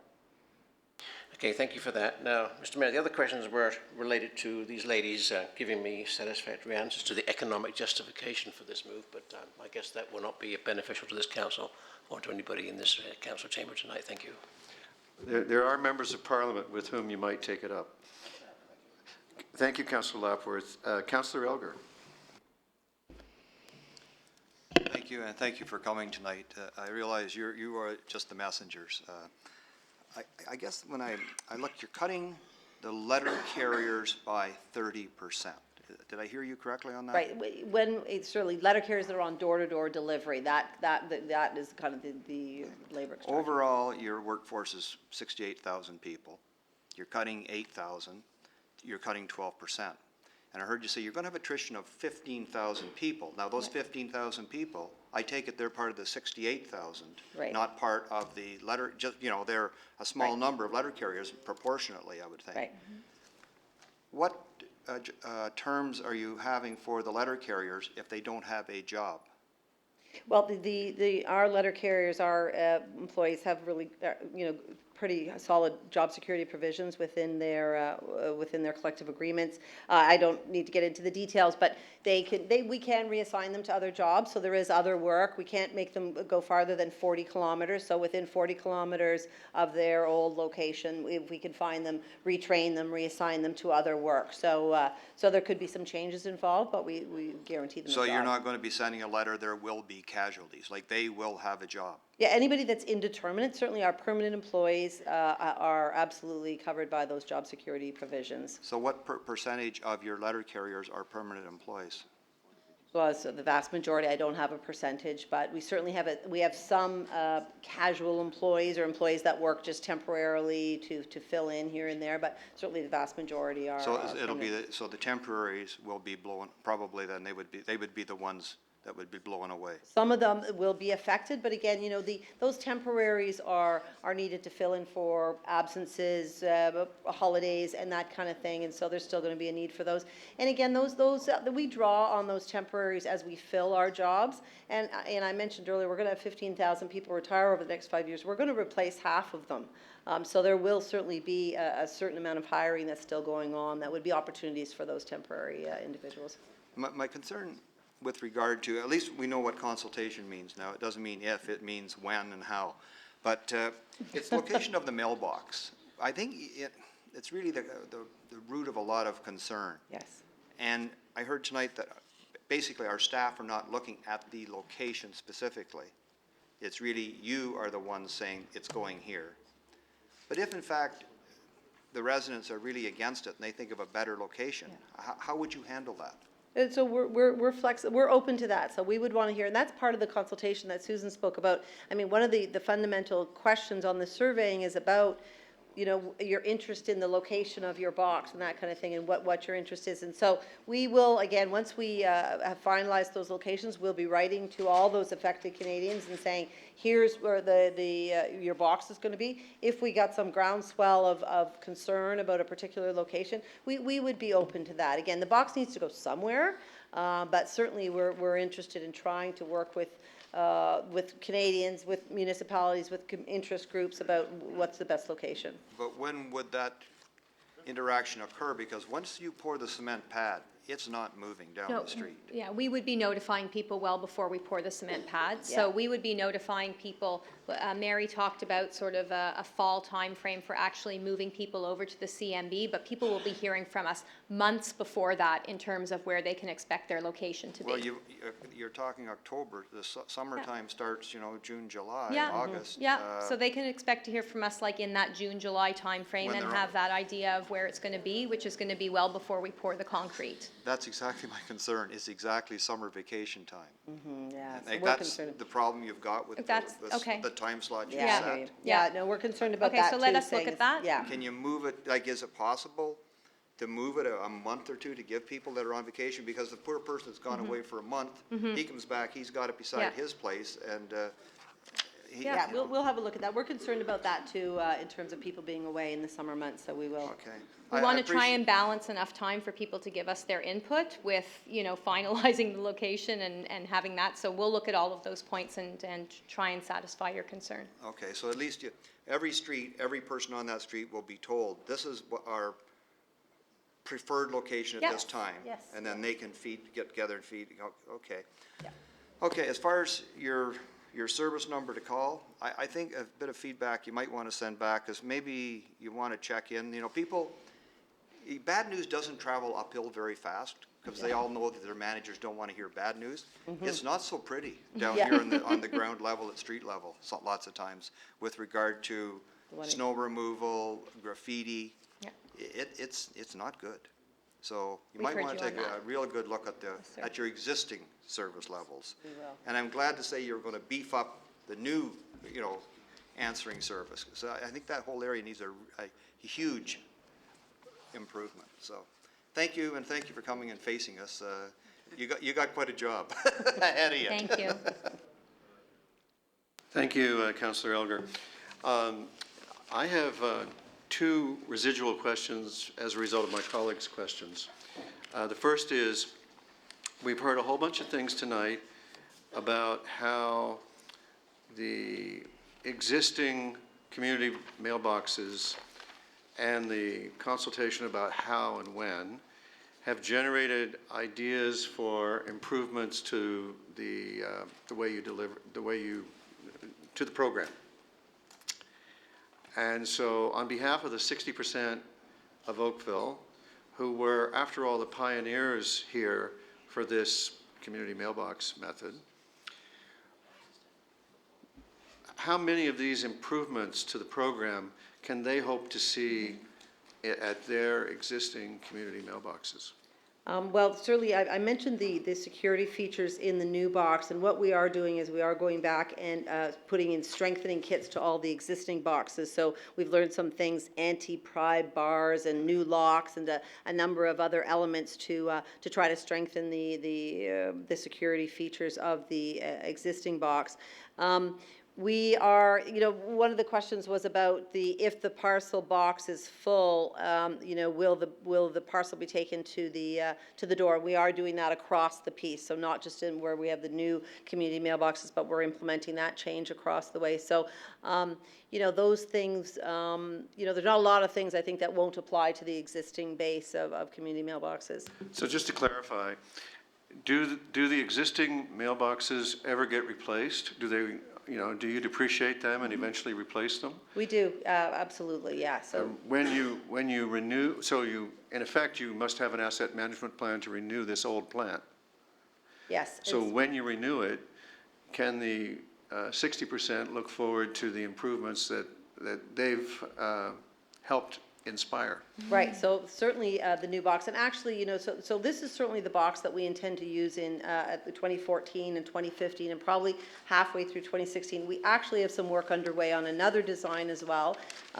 We know that we probably need some different kinds of equipment for some other neighborhoods that are particularly challenging, and so some of the really dense urban cores of some of our older cities probably need some different equipment. So we have some work underway on a new improved box as well. So we are, certainly in the throes of looking at this equipment, and there will be some new designs coming out in mid-2016 as well. And your existing plant, I'll call it, of community mailboxes, what is the life expectancy of one of those? So I think they're about 25 years. It really depends on the climate as well. So we see different things in different parts of the country in terms of how they stand up the test of time. So about 25, 30 years is sort of where we're at. Some of them not as long. So we've gone in as needed to where they've rusted out. The new boxes as well are aluminum, which is not as much steel, and so they'll be a better durability for us actually in the long run. So the ones with 30-year-old mailboxes may have expect. sooner rather than later. Right. Finally, the second question. I picked up on a lot of uncertainty because of differing answers to the question of who's going to get consulted about the location. You know, only the one person, the person across the street also, the person beside. And a moment ago, I heard you say to Councillor Elgar, he asked you, and I hope it wasn't lost on you, he asked you, so every person on the street will be told, and he meant consulted. And one of you said, yes, absolutely. So this is your chance to, I mean, the media's here. What do you want to see in the media about who gets to respond to the location and get to say yes or no? I like their answer. Well, okay, so let me clarify. Every person who is going to be converted to a community mailbox will be notified by mail of the location of the box that they can expect to have a compartment in. In terms of people who will have a box on the right-of-way at their property, if that's the correct terminology, we would go personally to the door of those people. I think as well we said in response to Councillor Johnson, as well as the person across the street and 2 or 3 residences on either side, so that those people would know that that's where that equipment is going to be. Those people would be contacted personally. All right, that's good and clear. So I would just ask as a follow-up to that, the notice that every individual gets, is that going to come before or after the pad is poured and the box erected? Before. Thank you. Councillor Lapworth. Sorry, Mr. Mayor, I've got another question following on from what you were asking. When these new boxes are installed, how are the residents going to get the key? So that will be, one of the letters that Susan spoke about will be exactly about that question. Do you want us to just deliver your key to your door? Like, do you want to deliver it that way? Do you want to pick it up at the post office? Is there security concerns? So there'll be a couple of options for them. We've actually tested our key delivery process in a couple of other communities because we want to make sure that we get it right and that people are comfortable. And for whatever reason, some people want to go and pick it up at the post office. They just feel that they want to make sure the right person in the household gets it or what have you. So and we'll give a few weeks time to make sure that everybody has the opportunity to get their key and be ready before we actually switch over. So we will leave some time there. And how many keys will you issue for each box? I think we're just saying 3. Yeah. 3 for each box. I've only got 2. We got ripped off. One extra. Thank you very much. Thank you. We'll take your card and get you another. Councillor Lapworth, you just got a deal. We have 2 more councillors with questions and just under an hour left. Councillor Robinson and then Councillor Bird. Mine will be quick, Your Worship, thank you. I asked a question about our being sent the list, the tentative list that's already out there with our staff, and I was told that we could have it. My question is, when can we have it? He's asking her when he can have it. Oh, Andy went out to change the plans. Through you, Mayor Burton, I was going to, I'm sorry, I've jumped in right now. If Canada Post has a solution to get that information out more effectively, that's what I was going to suggest, rather than through staff, perhaps on their website, so that that information then is available. There's a whole series of maps that we've received from them, and it may be more effective through their form to get that information out to you and to anyone from the public who is requesting it. Did you just say that we'd have to go on the Canada Post website to see it? Is that what you said? My suggestion was perhaps Canada Post has a suggestion on how best to disseminate that information. For example, on their website or some other means so you can get it. It just may be more effective for them, because if anyone asks a question pertaining to that, I think Canada Post is probably the best to explain why those locations were selected. in terms of getting any feedback and helping with that dialogue with the community. Well, I would like to get the list sooner than later. I don't want to go into another consultation mode to decide how we're going to see this. I'd like to have it, and then if we have questions, we can ask. Why I'd don't you like to let us- have it in a Thank you, Councillor, but let's hear from Canada Post. So, yeah, I don't have a solution for you, but let me take it away. We'll resolve this by tomorrow for you and let you know how we'll get you the maps. So that's, we'll take that on. No problem. We'll get back to you Thank you. tomorrow. Most good. Councillor Bird, thank you for your patience. Yeah, I wanted to pick up on the issue of, I guess, compensation or benefits. You indicated, I guess, in the placement of these boxes properly done, they could be an economic benefit to some retailers or whatever. What about on the other side, and I think Councillor Lansdowne, that the placement of the boxes could be perceived to be a disbenefit to the quiet of enjoyment of someone's home, or not expecting to now have their part of their property being shared by 30 or 40 other neighbors on a regular basis, coming and retrieving their mail, noise and all that. Do you have any statistics on what that does to property values, like how people have been successful at MPAC on saying, yeah, that we know that if we placed it on this side of the house versus that house, that the property values are somehow negatively affected? Or do you just say it's a non-event? Like, what do you tell somebody who says, I don't enjoy my property? There must be some, you've got 30 years of experience, those with and those without. Is there the ones in close proximity to a heavily used mailbox, or I guess your community box, do they have a higher or a lesser value in the resale market of a home?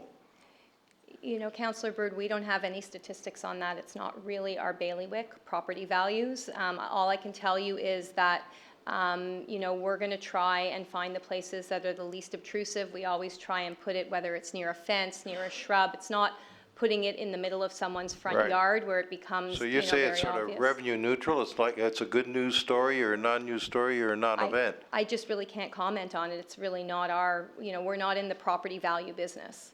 But so you're not expecting any pushback? No, I don't think I said that. I think that's why we want to talk to people, and we've always made it a practice to go and notify people and Right. discover whether or not they feel it is a challenge for them. But I don't have any statistics on what the actual outcome is. But the first time asking for compensation or suggesting I be compensated in some way to Canada Post that's not news to you, is it? Other people must have suggested that over the years. They may have, but it certainly hasn't been our practice to compensate. And I'm hearing there's zero success in that argument. Okay, thank you. Councillor Bird, I have to congratulate you on the superb way you framed all of that as questions. Thank you very much to Canada Post for your time and your information. And if you'd be good enough to take your seats and take notes if there are any further questions. It could be that council has channeled the public's questions, but I see one hand in the back. I see one, show me hands who have questions we didn't deal with. Oh, well, gee, that's, council, you didn't do a very good job. What we'll do is we'll start on this side, and we'll start with you, ma'am. And we're just going to come across.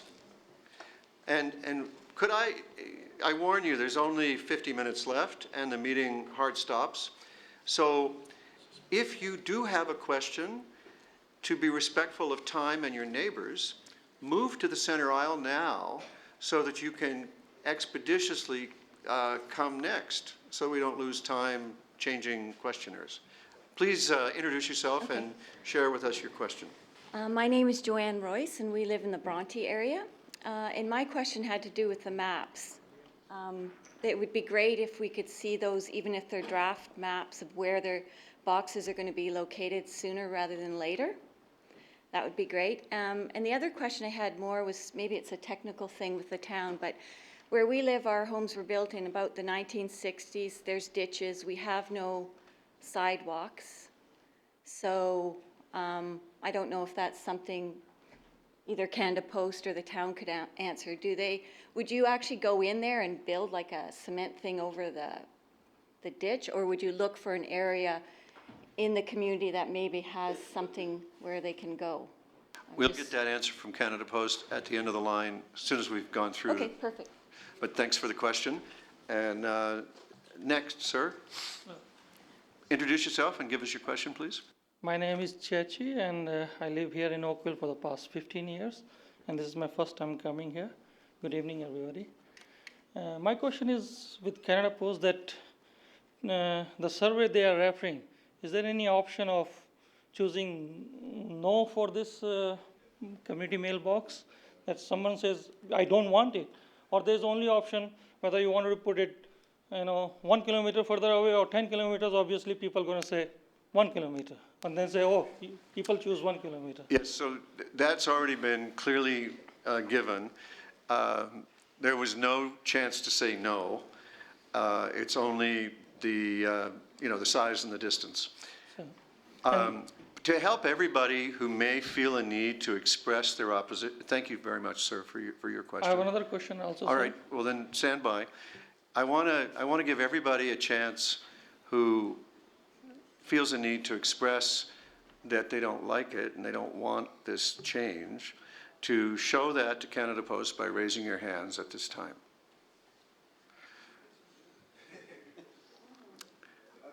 So I think it's safe to say there's not a lot of support here tonight. Your next question, sir.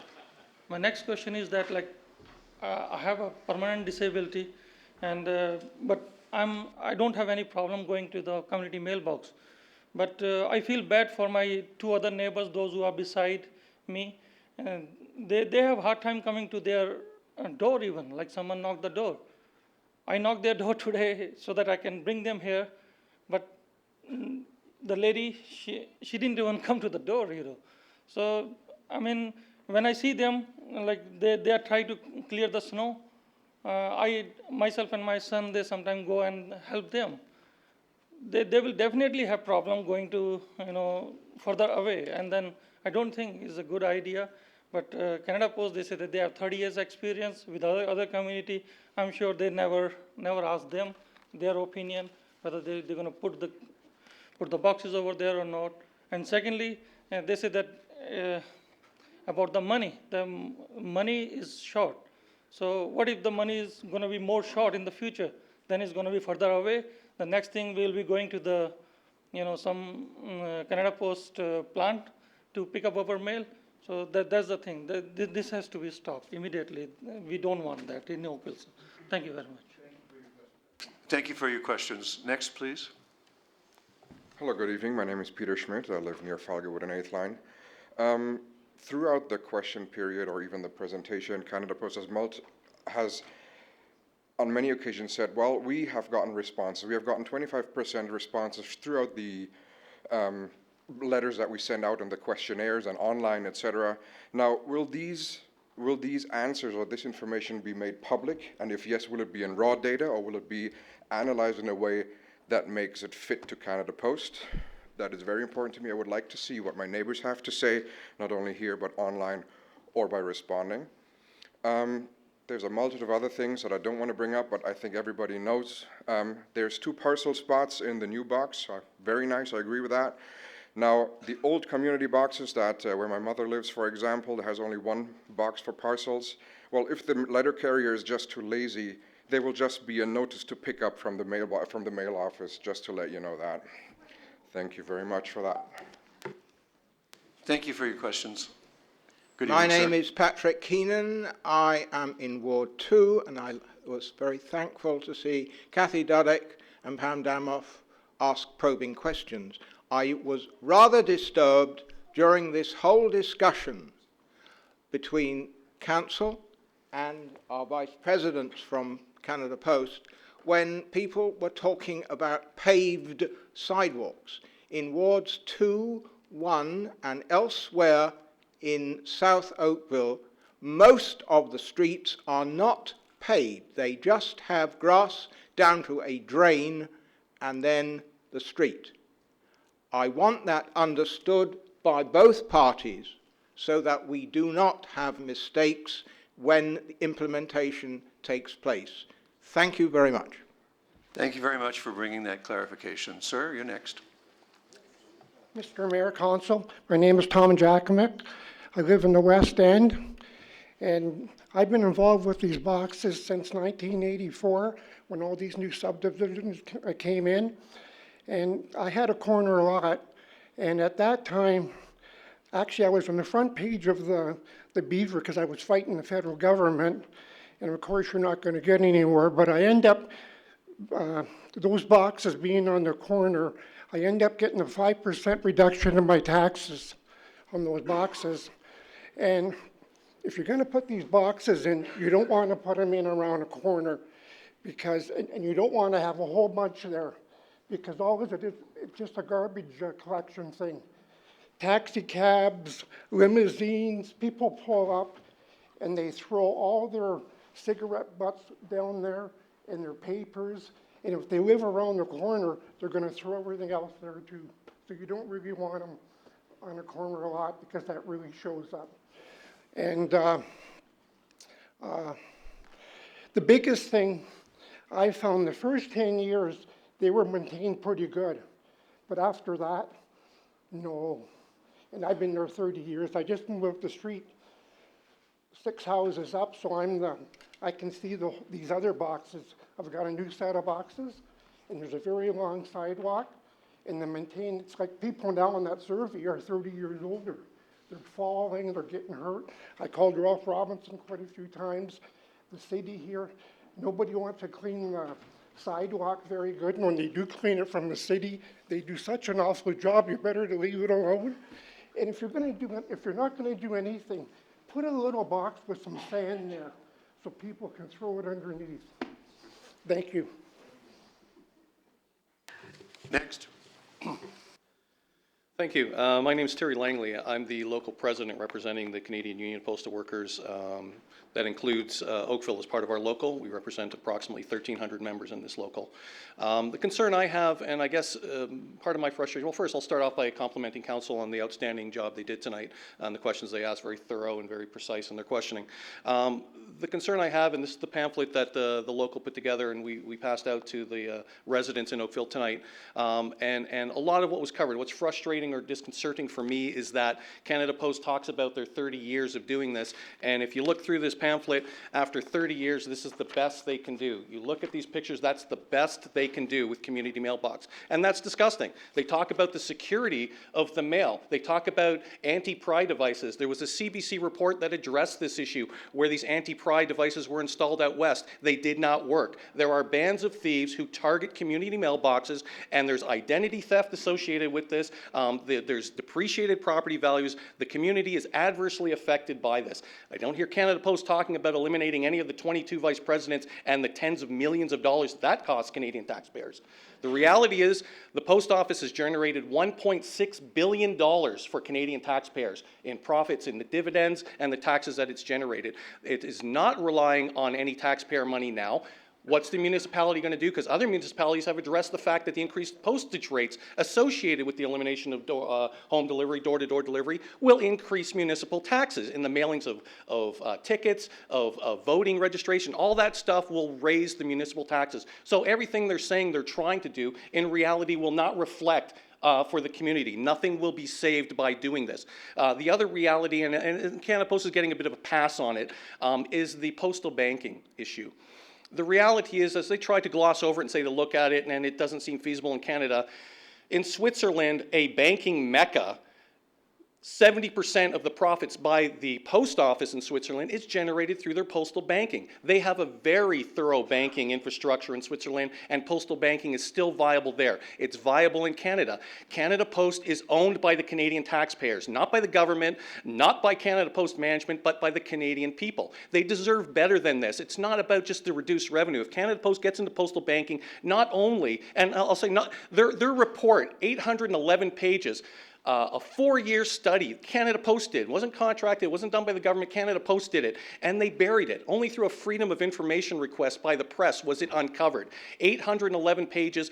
Canada Post's own study said this is the way they should go. It's a win-win. Canada Post's predictions estimates were 20.5% profits through postal banking. Canada Post could not only continue home delivery, door-to-door delivery for all of Canadians, all of Canada, they can expand it to the communities that don't have it now. They will be financially self-sufficient. They will not have any pension deficit issues. Canada Post can function with postal banking, but they don't want to get into it. And my question, I guess, to Canada Post and to the government, and it's unfortunate that the members of Parliament did not want to come and take council up on their invitation, is whose interests are they serving? Are they serving the big banks or are they serving the Canadian public?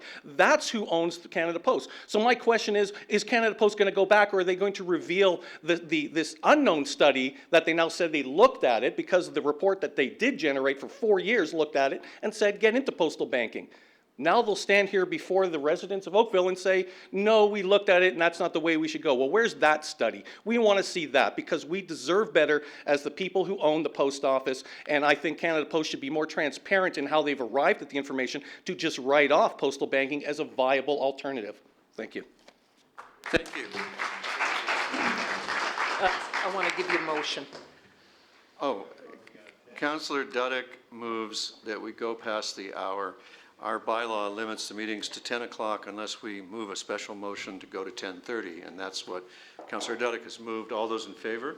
Opposed, if any, and that carries. Thank you, Councillor. Council's not always willing to do that. You're next, please, sir. Mr. Mayor, Council, Tim McLean, I live locally. My question was, it was said earlier that if the parcel box is full, which I guess that means just one resident parcel, then they'll come to the door. How does that apply to the letterbox? So maybe you're away for a month and it's full. What happens then to any mail that can't be put in the letterbox part of it? Does it go to the post office, obviously, or is it put through the letterbox of the house, like a parcel would be or whatever? That was my question.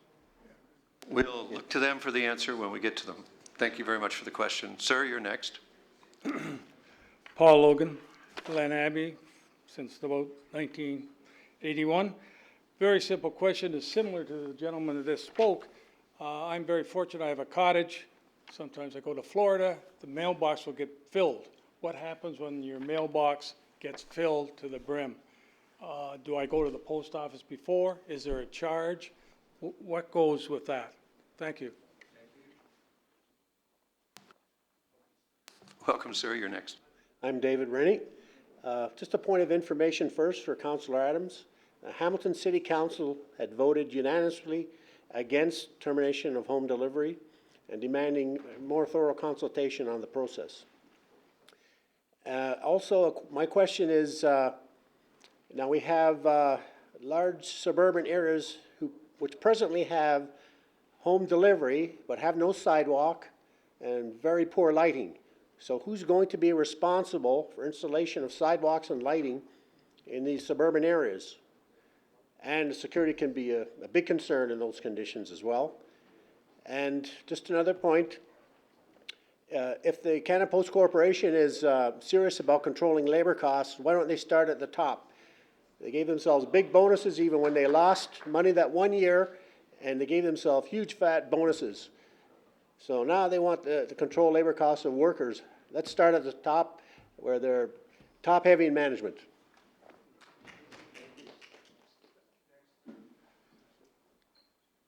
Thank you, Mayor Burton, members of council.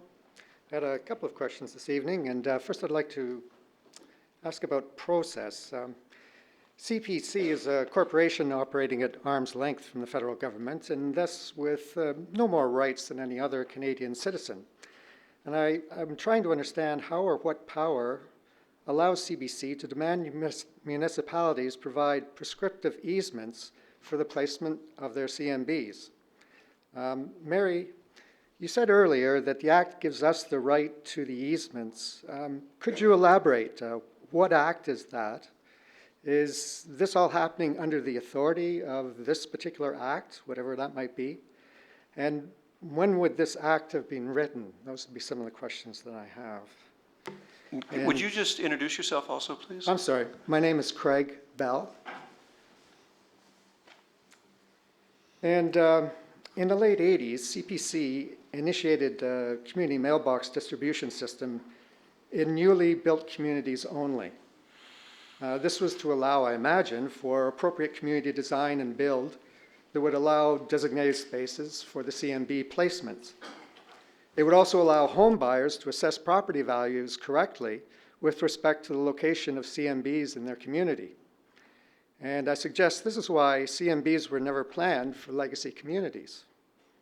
I imagine there were perhaps some liability questions concerning subsequent damage to property values as a result of installations of CMBs in communities that were not primarily built out to accept them. So, several times this evening I heard Canada Post representatives say they had 30 years experience with the implementation of CMBs in our communities. But I would like to ask how much experience they have placing CMBs in legacy communities. And, one other question I have, just if they have any further information on missing CMBs in Oliver, BC and Saanich, BC, if there's any news with regard to those disappearances. Thank you. Thank you, sir, for your intriguing questions. You're next, sir. Hi, my name is Tim Zahavich, and I live on a corner lot. I think that the Canada Post survey was totally biased the way it was presented. It pointed people in the direction of picking a corner lot versus any other lot, and I suspect that if the residents were given the choice between their lot and public property, the choice probably would have been somewhat different than was presented by Canada Post today. Like I said, I live on a corner lot, and this is what I see. I see damage to my property, I see damage to my trees, I see damage to my sprinkler system. I see damage to my property as people turn around in my driveway. I see loss of privacy as my windows face the side street. And I see an unsafe condition for school children as my side street is on a school bus route. So I see lots of downside, and I would like Canada Post to tell me what is my upside. Thank you. Thank you for your question, sir. Welcome, you're next. Thank you. My name is Martin Singer. I live in southeast Oakville, and I'm also on a corner lot. I won't repeat the eloquent questions of my predecessor here. I'm also concerned about access for the elderly. I'm heading there myself. I'm concerned about the quality of life and property values in Oakville. I'm concerned about the impact on the postal workers, but frankly speaking, my greatest concern is on the attack of the way we work in Canada. My question to these two young women is, aren't you embarrassed? Aren't you embarrassed to be representing this consultation, which you said, I wrote here, we made the decision. You said this several times. So this is a farce. We made the decision, and now we're asking you, how's the best way to implement a decision that many of us in this room find very difficult? It's the Canadian way, as I understand it, is to consult beforehand, not after, to have a dialogue. And by the way, the Oakville way, the last time this happened to us, I seem to recall a gas plant that was put on our, and we didn't accept that. We didn't accept that. That was a given. That was done. There was nothing we could do about it. But this is the same thing. We are very proud of our Oakville community. It's one of the best places in Canada to live. And Mr. Mayor, I'm grateful to you as our elected leader for making that continue to be the case. But this is going to deteriorate the quality of our life, the value of our property, the senior friendliness of our community. And I ask these young women, I understand they're in the employ of Canada Post, but I hope that you're embarrassed. You should be embarrassed that you're presenting us with a facade of consultation, which is totally meaningless. And I think we're counting on our elected officials, frankly, to stand up and do something about it, just as you did previously. Thank you very much. Thank you for your question. The hour grows late. Please, let's all restrain ourselves. Sir, you're next. Good evening. My name is Hank Vandersar. I also live in a corner lot, and I think I'm a potential candidate for a box. I would just like Canada Post Council and staff to think more specifically staff, to think more in terms of the technicalities. I think the owners of those sites should be contacted much sooner. My perception is that once the planning department approves it, I think it's a done deal, and I'm going to have a heck of a time to undo it. Let me give you an example. I live at Maple and Allen. I have one bell box on the Allen side, 3 Cogeco boxes on the Allen side.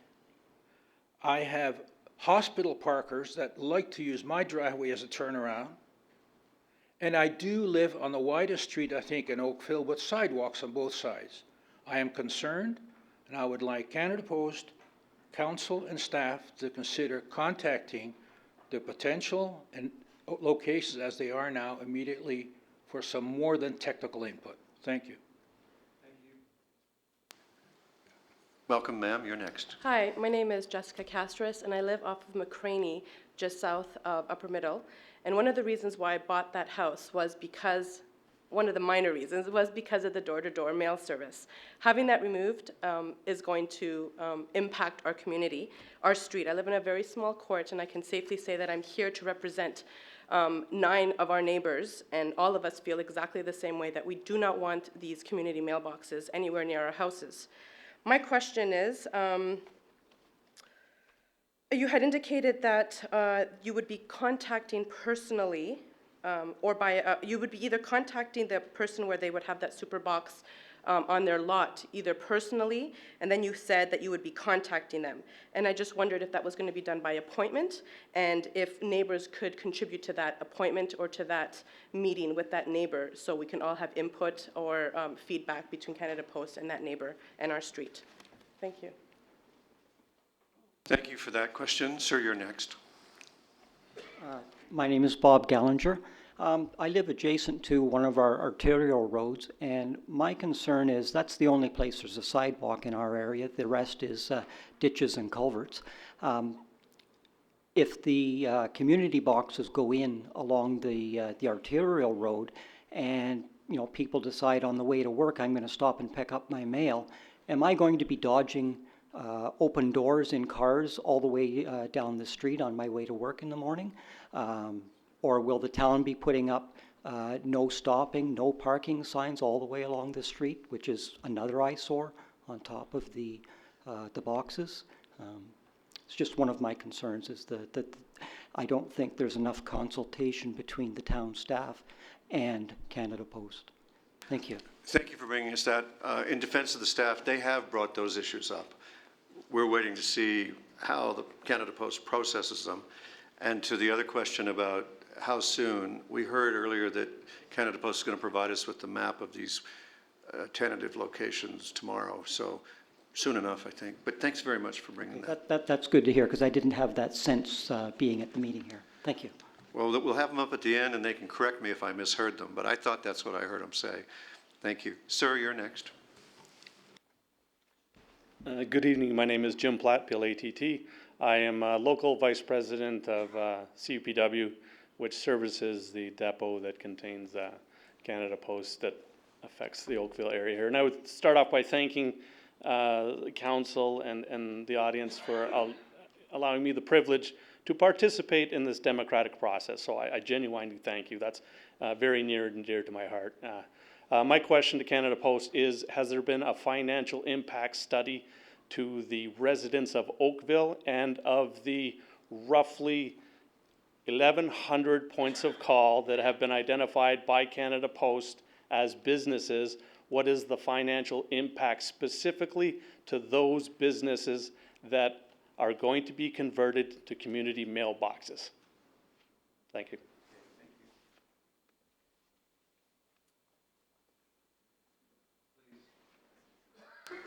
Welcome, Ms. McCauley. Yes. Your question. Dee McCauley, Ward 2, and I'm in the Queen Mary, Kerr Street area. I first want to say that we got the questionnaire, the survey, and we filled it out, mailed it back quickly.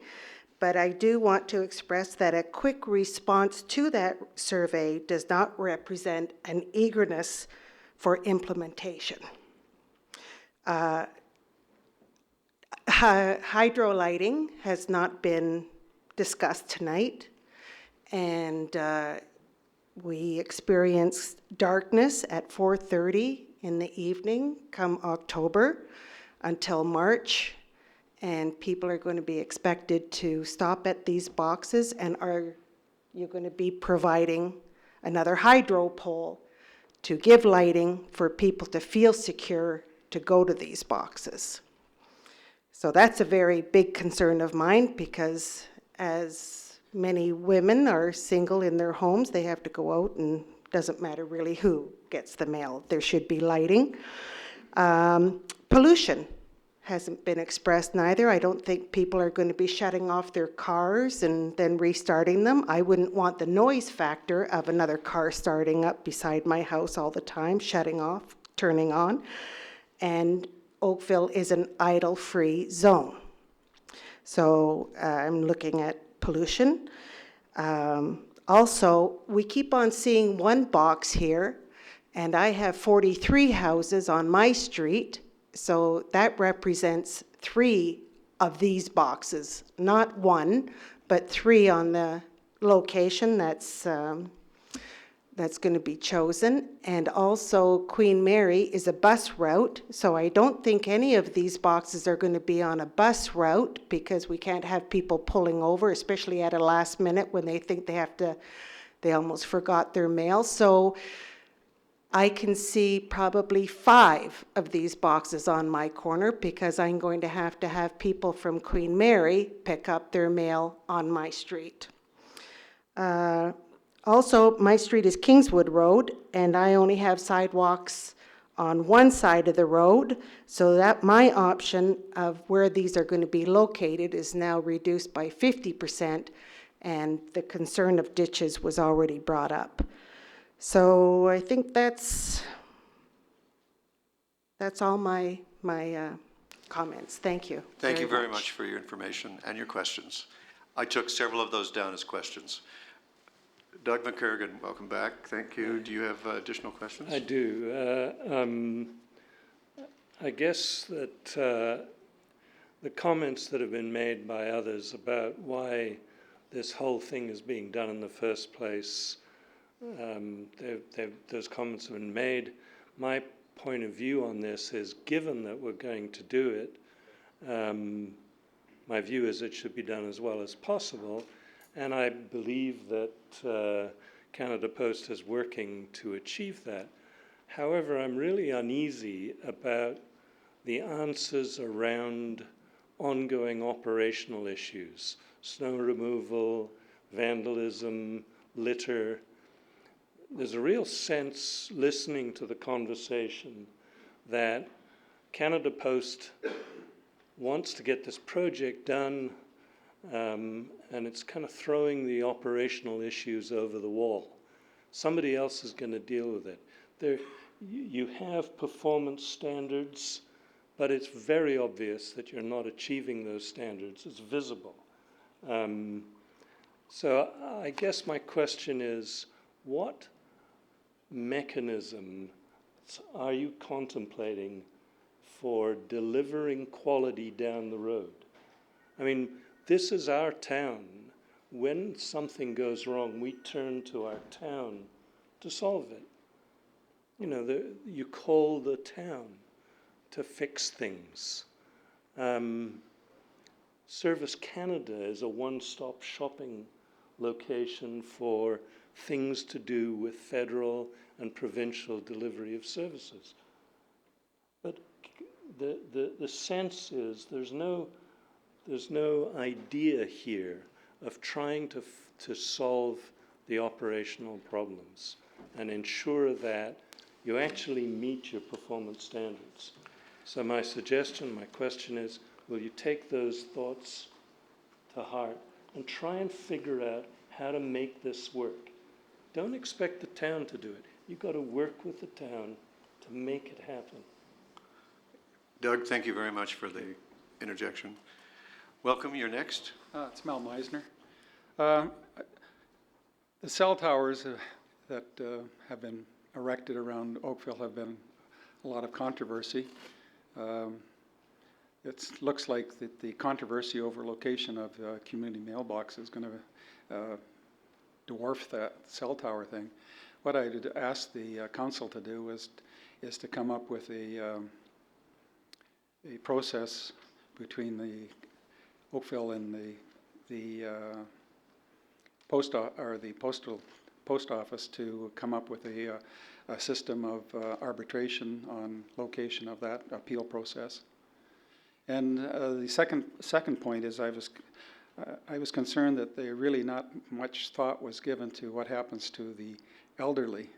And perhaps another analogy on this is GM has just recalling quite a number of cars because of faulty switches. I was wondering if he can keep the stats on the number of elderly that have injuries or worse, trying to scramble to collect their mail.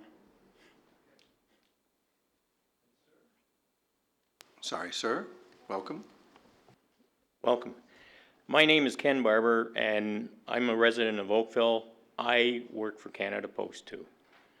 My question to Canada Post is, as a carrier, I am a spokesperson for Canada Post. Canada Post cannot give me any answers whatsoever what is going on. My customers I talk to on the street, they ask me what's going on. I don't have an answer. I've listened to this stuff all night tonight. They don't have the answers. So what is going on? When is the town of Oakville going to find out the real problems, what's going on with Canada Post? Thank you. Thank you, Mr. Barber. Sir? My name is Sean Johnson. I live in the Maple Grove area. My question, I hope it's the appropriate time, is very brief. It's to council. Given the nearly unanimous opposition among the people in this room to this plan, are you prepared to make a resolution similar to other municipalities expressing our absolute opposition to this? Thank you. Thank you for your question. All right, those are the questions. I'm going to turn to Canada Post now. Councillor, do you have something? There's not a lot of time left. Let me caution you. It's okay. I was going to say that I'm working on a motion. That's all. Well, thank you. Canada Post, you're up. I'm hoping you can provide efficient answers to the many questions you've heard. So let me just start at the top and so I did hear a few comments about lack of sidewalks and in some locations and where we will put the boxes and some concern about arterial roads, and certainly we don't generally put boxes on very busy streets for exactly the reason that we're concerned about traffic and stopping on them, so it is mostly side streets. We certainly have dealt with over the years communities where there is not sidewalks and where there's ditches and other things. We've built culverts and we certainly know how to install boxes and create the right environment to put them in those kinds of streets. So rest assured that it won't mean because they're only arterial roads that we'll be going to those busy roads, because we will use the side streets for the most part. There was a question about the survey information, and I think we are going to, there will be a letter back out to people, all the residents saying here, at a high level, kind of what the results of the survey were, so there will be some feedback on that. The letter box is full, so I heard, we talked about the fact that if the parcel box is full, that we'll take the mail to the to the door. When the mailbox is full, we do offer services. If someone is going away for a month and their mailbox is going to get filled, we suggest they take part of one of our services, which is to have your mail held, and lots of Canadians do it every year, or to redirect their mail. So we redirect a lot of mail to Florida for the snowbirds every year from Canada here. We hold mail for those kind of folks. So there really is some services there available for people if they feel that they're going to be away and their mailbox is going to get filled. We hear you about security and lighting, and certainly that was part of the survey question, and one of our criteria that we give to our folks that go out and look at where to put these boxes is to try to be close to lighting. It is a criteria for us, where possible, that is certainly a way to go, because we certainly understand the security issue. In terms of, I did mention the Act and our ability to access the municipal right-of-ways, and it was reiterated, the Canada Post Act in 1981 created the Crown Corporation. It gave us those rights, which we already had in our past acts that had created, Act of Parliament that had created the Post Office Department. We have a long-standing, it's been for hundreds of years that we've had access to those municipal rights of way. We have tens of thousands, hundreds of thousands of pieces of equipment on the streets of Canada, and have for many, many years, and that has always been given to us as an ability to carry out our business function. Yes, so there's a question about how much experience we have in putting in community mailboxes in legacy communities. Not that much. We have done some over the years. There's been a certain amount. We heard it tonight about Trafalgar Road in Oakville, for example, where due to safety concerns, that community, some part of that street was converted to community mailboxes. There's a couple of other streets in Oakville. There's been some of that over the years, so we certainly have had some experience, not that much. That's why we're trying to be thoughtful and consultative and appearing at these kind of things to sort of make sure that we get a lot of input on it. So we don't have a lot of experience, and that's why we're here talking about it. There was a missing CMB in Oliver, BC. I don't have the update on it. We are subject to some crime as well. We work very hard to strengthen these boxes. We are always working very closely with the police authorities. There's been a recent number of arrests in BC. It really has been an issue mostly in the Lower Mainland in terms of vandalism on the boxes. The rest of Canada, not so much. So we've worked very closely with the RCMP and police in British Columbia. We're making some success. We're updating the security on our boxes. So really working hard to, and as I said, the new box has additional security features. So, it was a compelling question we had about, are we embarrassed to call this consultation and to be here? And so there might be other places I'd rather be tonight than here, to be perfectly honest. But no, I'm not embarrassed. We are trying to be a responsible organization. So, the internet's changed our world. And, as a responsible business, which is, we have to be financially self-sufficient, we have to make some very tough decisions. And we could all go along and say, no, to hell with it. We're going to be have the taxpayers support us. We heard from Canadians that your tax dollars you need them for education and health care and other things, and not the Postal Service. So we're trying to be responsible. So no, I'm not embarrassed about talking about the tough decisions that we need to make. It would be easy to say, let's do nothing and collect some money, but that's not the reality. So it's not embarrassing. It's a reality. We're trying to be responsible. Thank you for that. Just our custom is to address the chair. I'm sorry, I'm just trying to, so no, not embarrassed, actually proud to be representing Canada Post and to try to explain the reasons and the rationale behind some very tough decisions. We wish it were different, but the internet has changed our world. And if we don't do something, we're going to be sitting ducks. The USPS is losing something like, I don't know, they lost $5 billion last year, $16 billion the year before. We are trying to avoid that scenario by acting a little bit proactively. That's what we're doing, to trying to be smart about the change to the world. Yeah, so I heard lots of questions about corner lots. We'll be careful about that. Corner lots are a good spot to put boxes just because it's not so obtrusive, so we look and we drove around Oakville today, you see a lot of corner lots with shrubs and fences and other things that it really makes it not so offensive for folks. We will be really careful about trees. We know that there's lots of big trees and that kind of thing in Oakville, so we're going to be really careful about that to make sure that we don't damage property or do as little impact as we possibly can, and so we'll be thoughtful about those things. Want me to take a couple? Yes, Okay. please. So I heard there were a couple of questions, I think that we tried to answer earlier tonight. Access for the elderly. So again, we are committed to trying to find solutions for people who will have challenges getting to the boxes. Our first commitment is to make sure that the box itself is accessible, that we are responsible for clearing the snow and making sure that people as much as possible can get there, but we will be looking at solutions for people, whether it's some of the things we talked about tonight, redirection, or other solutions in order to make sure that every Canadian and citizen of the town of Oakville can have access to their mail.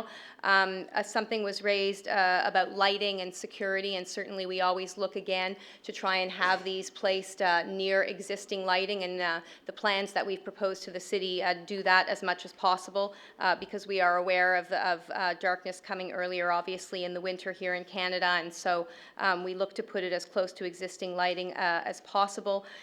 In terms of the gentleman who made a number of points around needing to improve our performance on some operational issues, we heard about these from council tonight: snow removal, vandalism, litter, etc. I think we heard you very clearly that we need to go back and address our colleagues who are responsible for customer service and responsible for responding to these kinds of issues, and make sure that we're not only on top of what we've committed to do today, but that we're prepared for what we're going to be committing to do in the future to make sure that these aren't a trouble zone for people where we're installing the CMBs.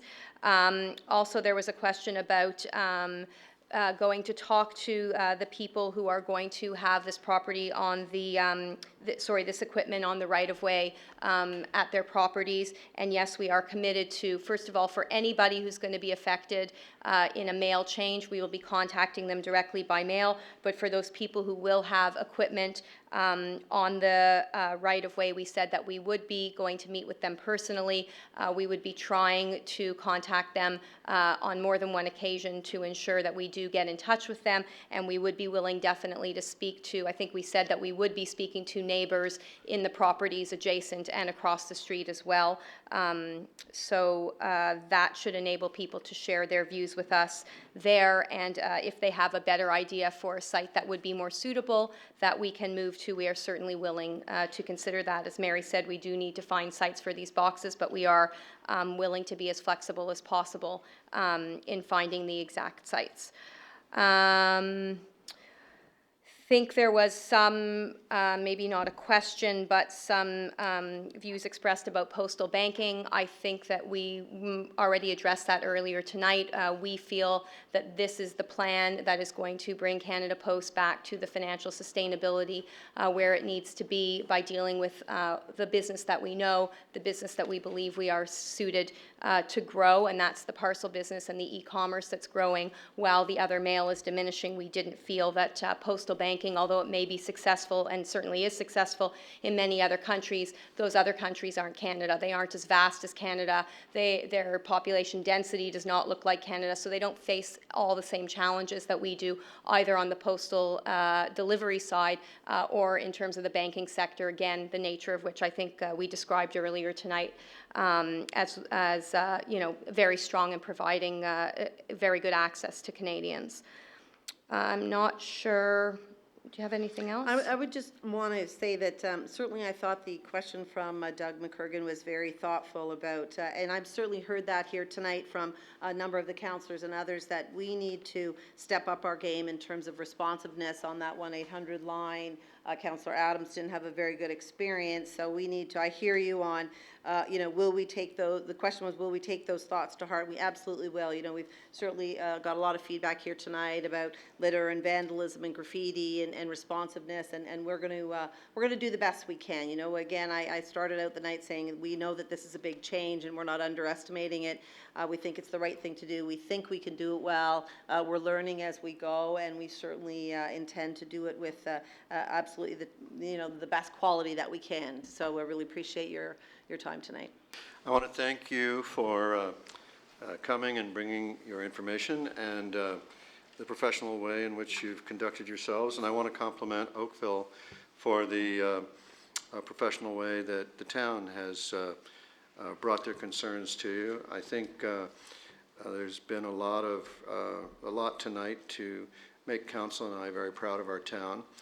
I want to, at the request of one councillor, I want to stress that although we heard someone mention that our planning department approves these locations, we do not, and they do not, and Canada Post has been very clear tonight that it is their decision. And many will remember the bitter remarks I've directed at Industry Canada for pretending that we have a say, and I have to compliment Canada Post for being most forthright about this. Industry Canada could take a lesson from you guys in owning your decisions, which is something that I've always wanted the federal government to be good about and often been disappointed. So thank you very much for your information. We have a couple of housekeeping things to do. I need to announce that we will be requesting of Canada Post whatever report they may have done that came up with the decision that it was not a viable option to pursue banking, and that will be part of the work that we will do in preparing a resolution by council on the change. This meeting was about how it's being done. It would not be fair to the public who didn't know that we might pass a resolution about whether to do it or not, because we didn't give notice for that. So under our procedure bylaw, a proper notice of motion will be given at the next council meeting, and that will ensure that the public have their full democratic rights to participate in that decision by council. And with that, I would ask for a mover for the discussion item recommendation. Councillor Khan, thank you. All those in favor? And that is carried. I now need a motion to return to council. Councillor Elgar, all in favor? That carries. I rise and report that council has met in committee of the whole and considered discussion item 1. I would now ask for a mover and seconder for the bylaws, Councillor Johnston and Councillor Grant. This is the bylaw to confirm the proceedings of the meeting of council. All those in favor? That carries. Thank you very much for your time and attention to council and to the public and to Canada Post. It's been great working with you all, and I know this is a difficult situation, but we will give it our standard Oakville approach and make it as good as we can. We are adjourned.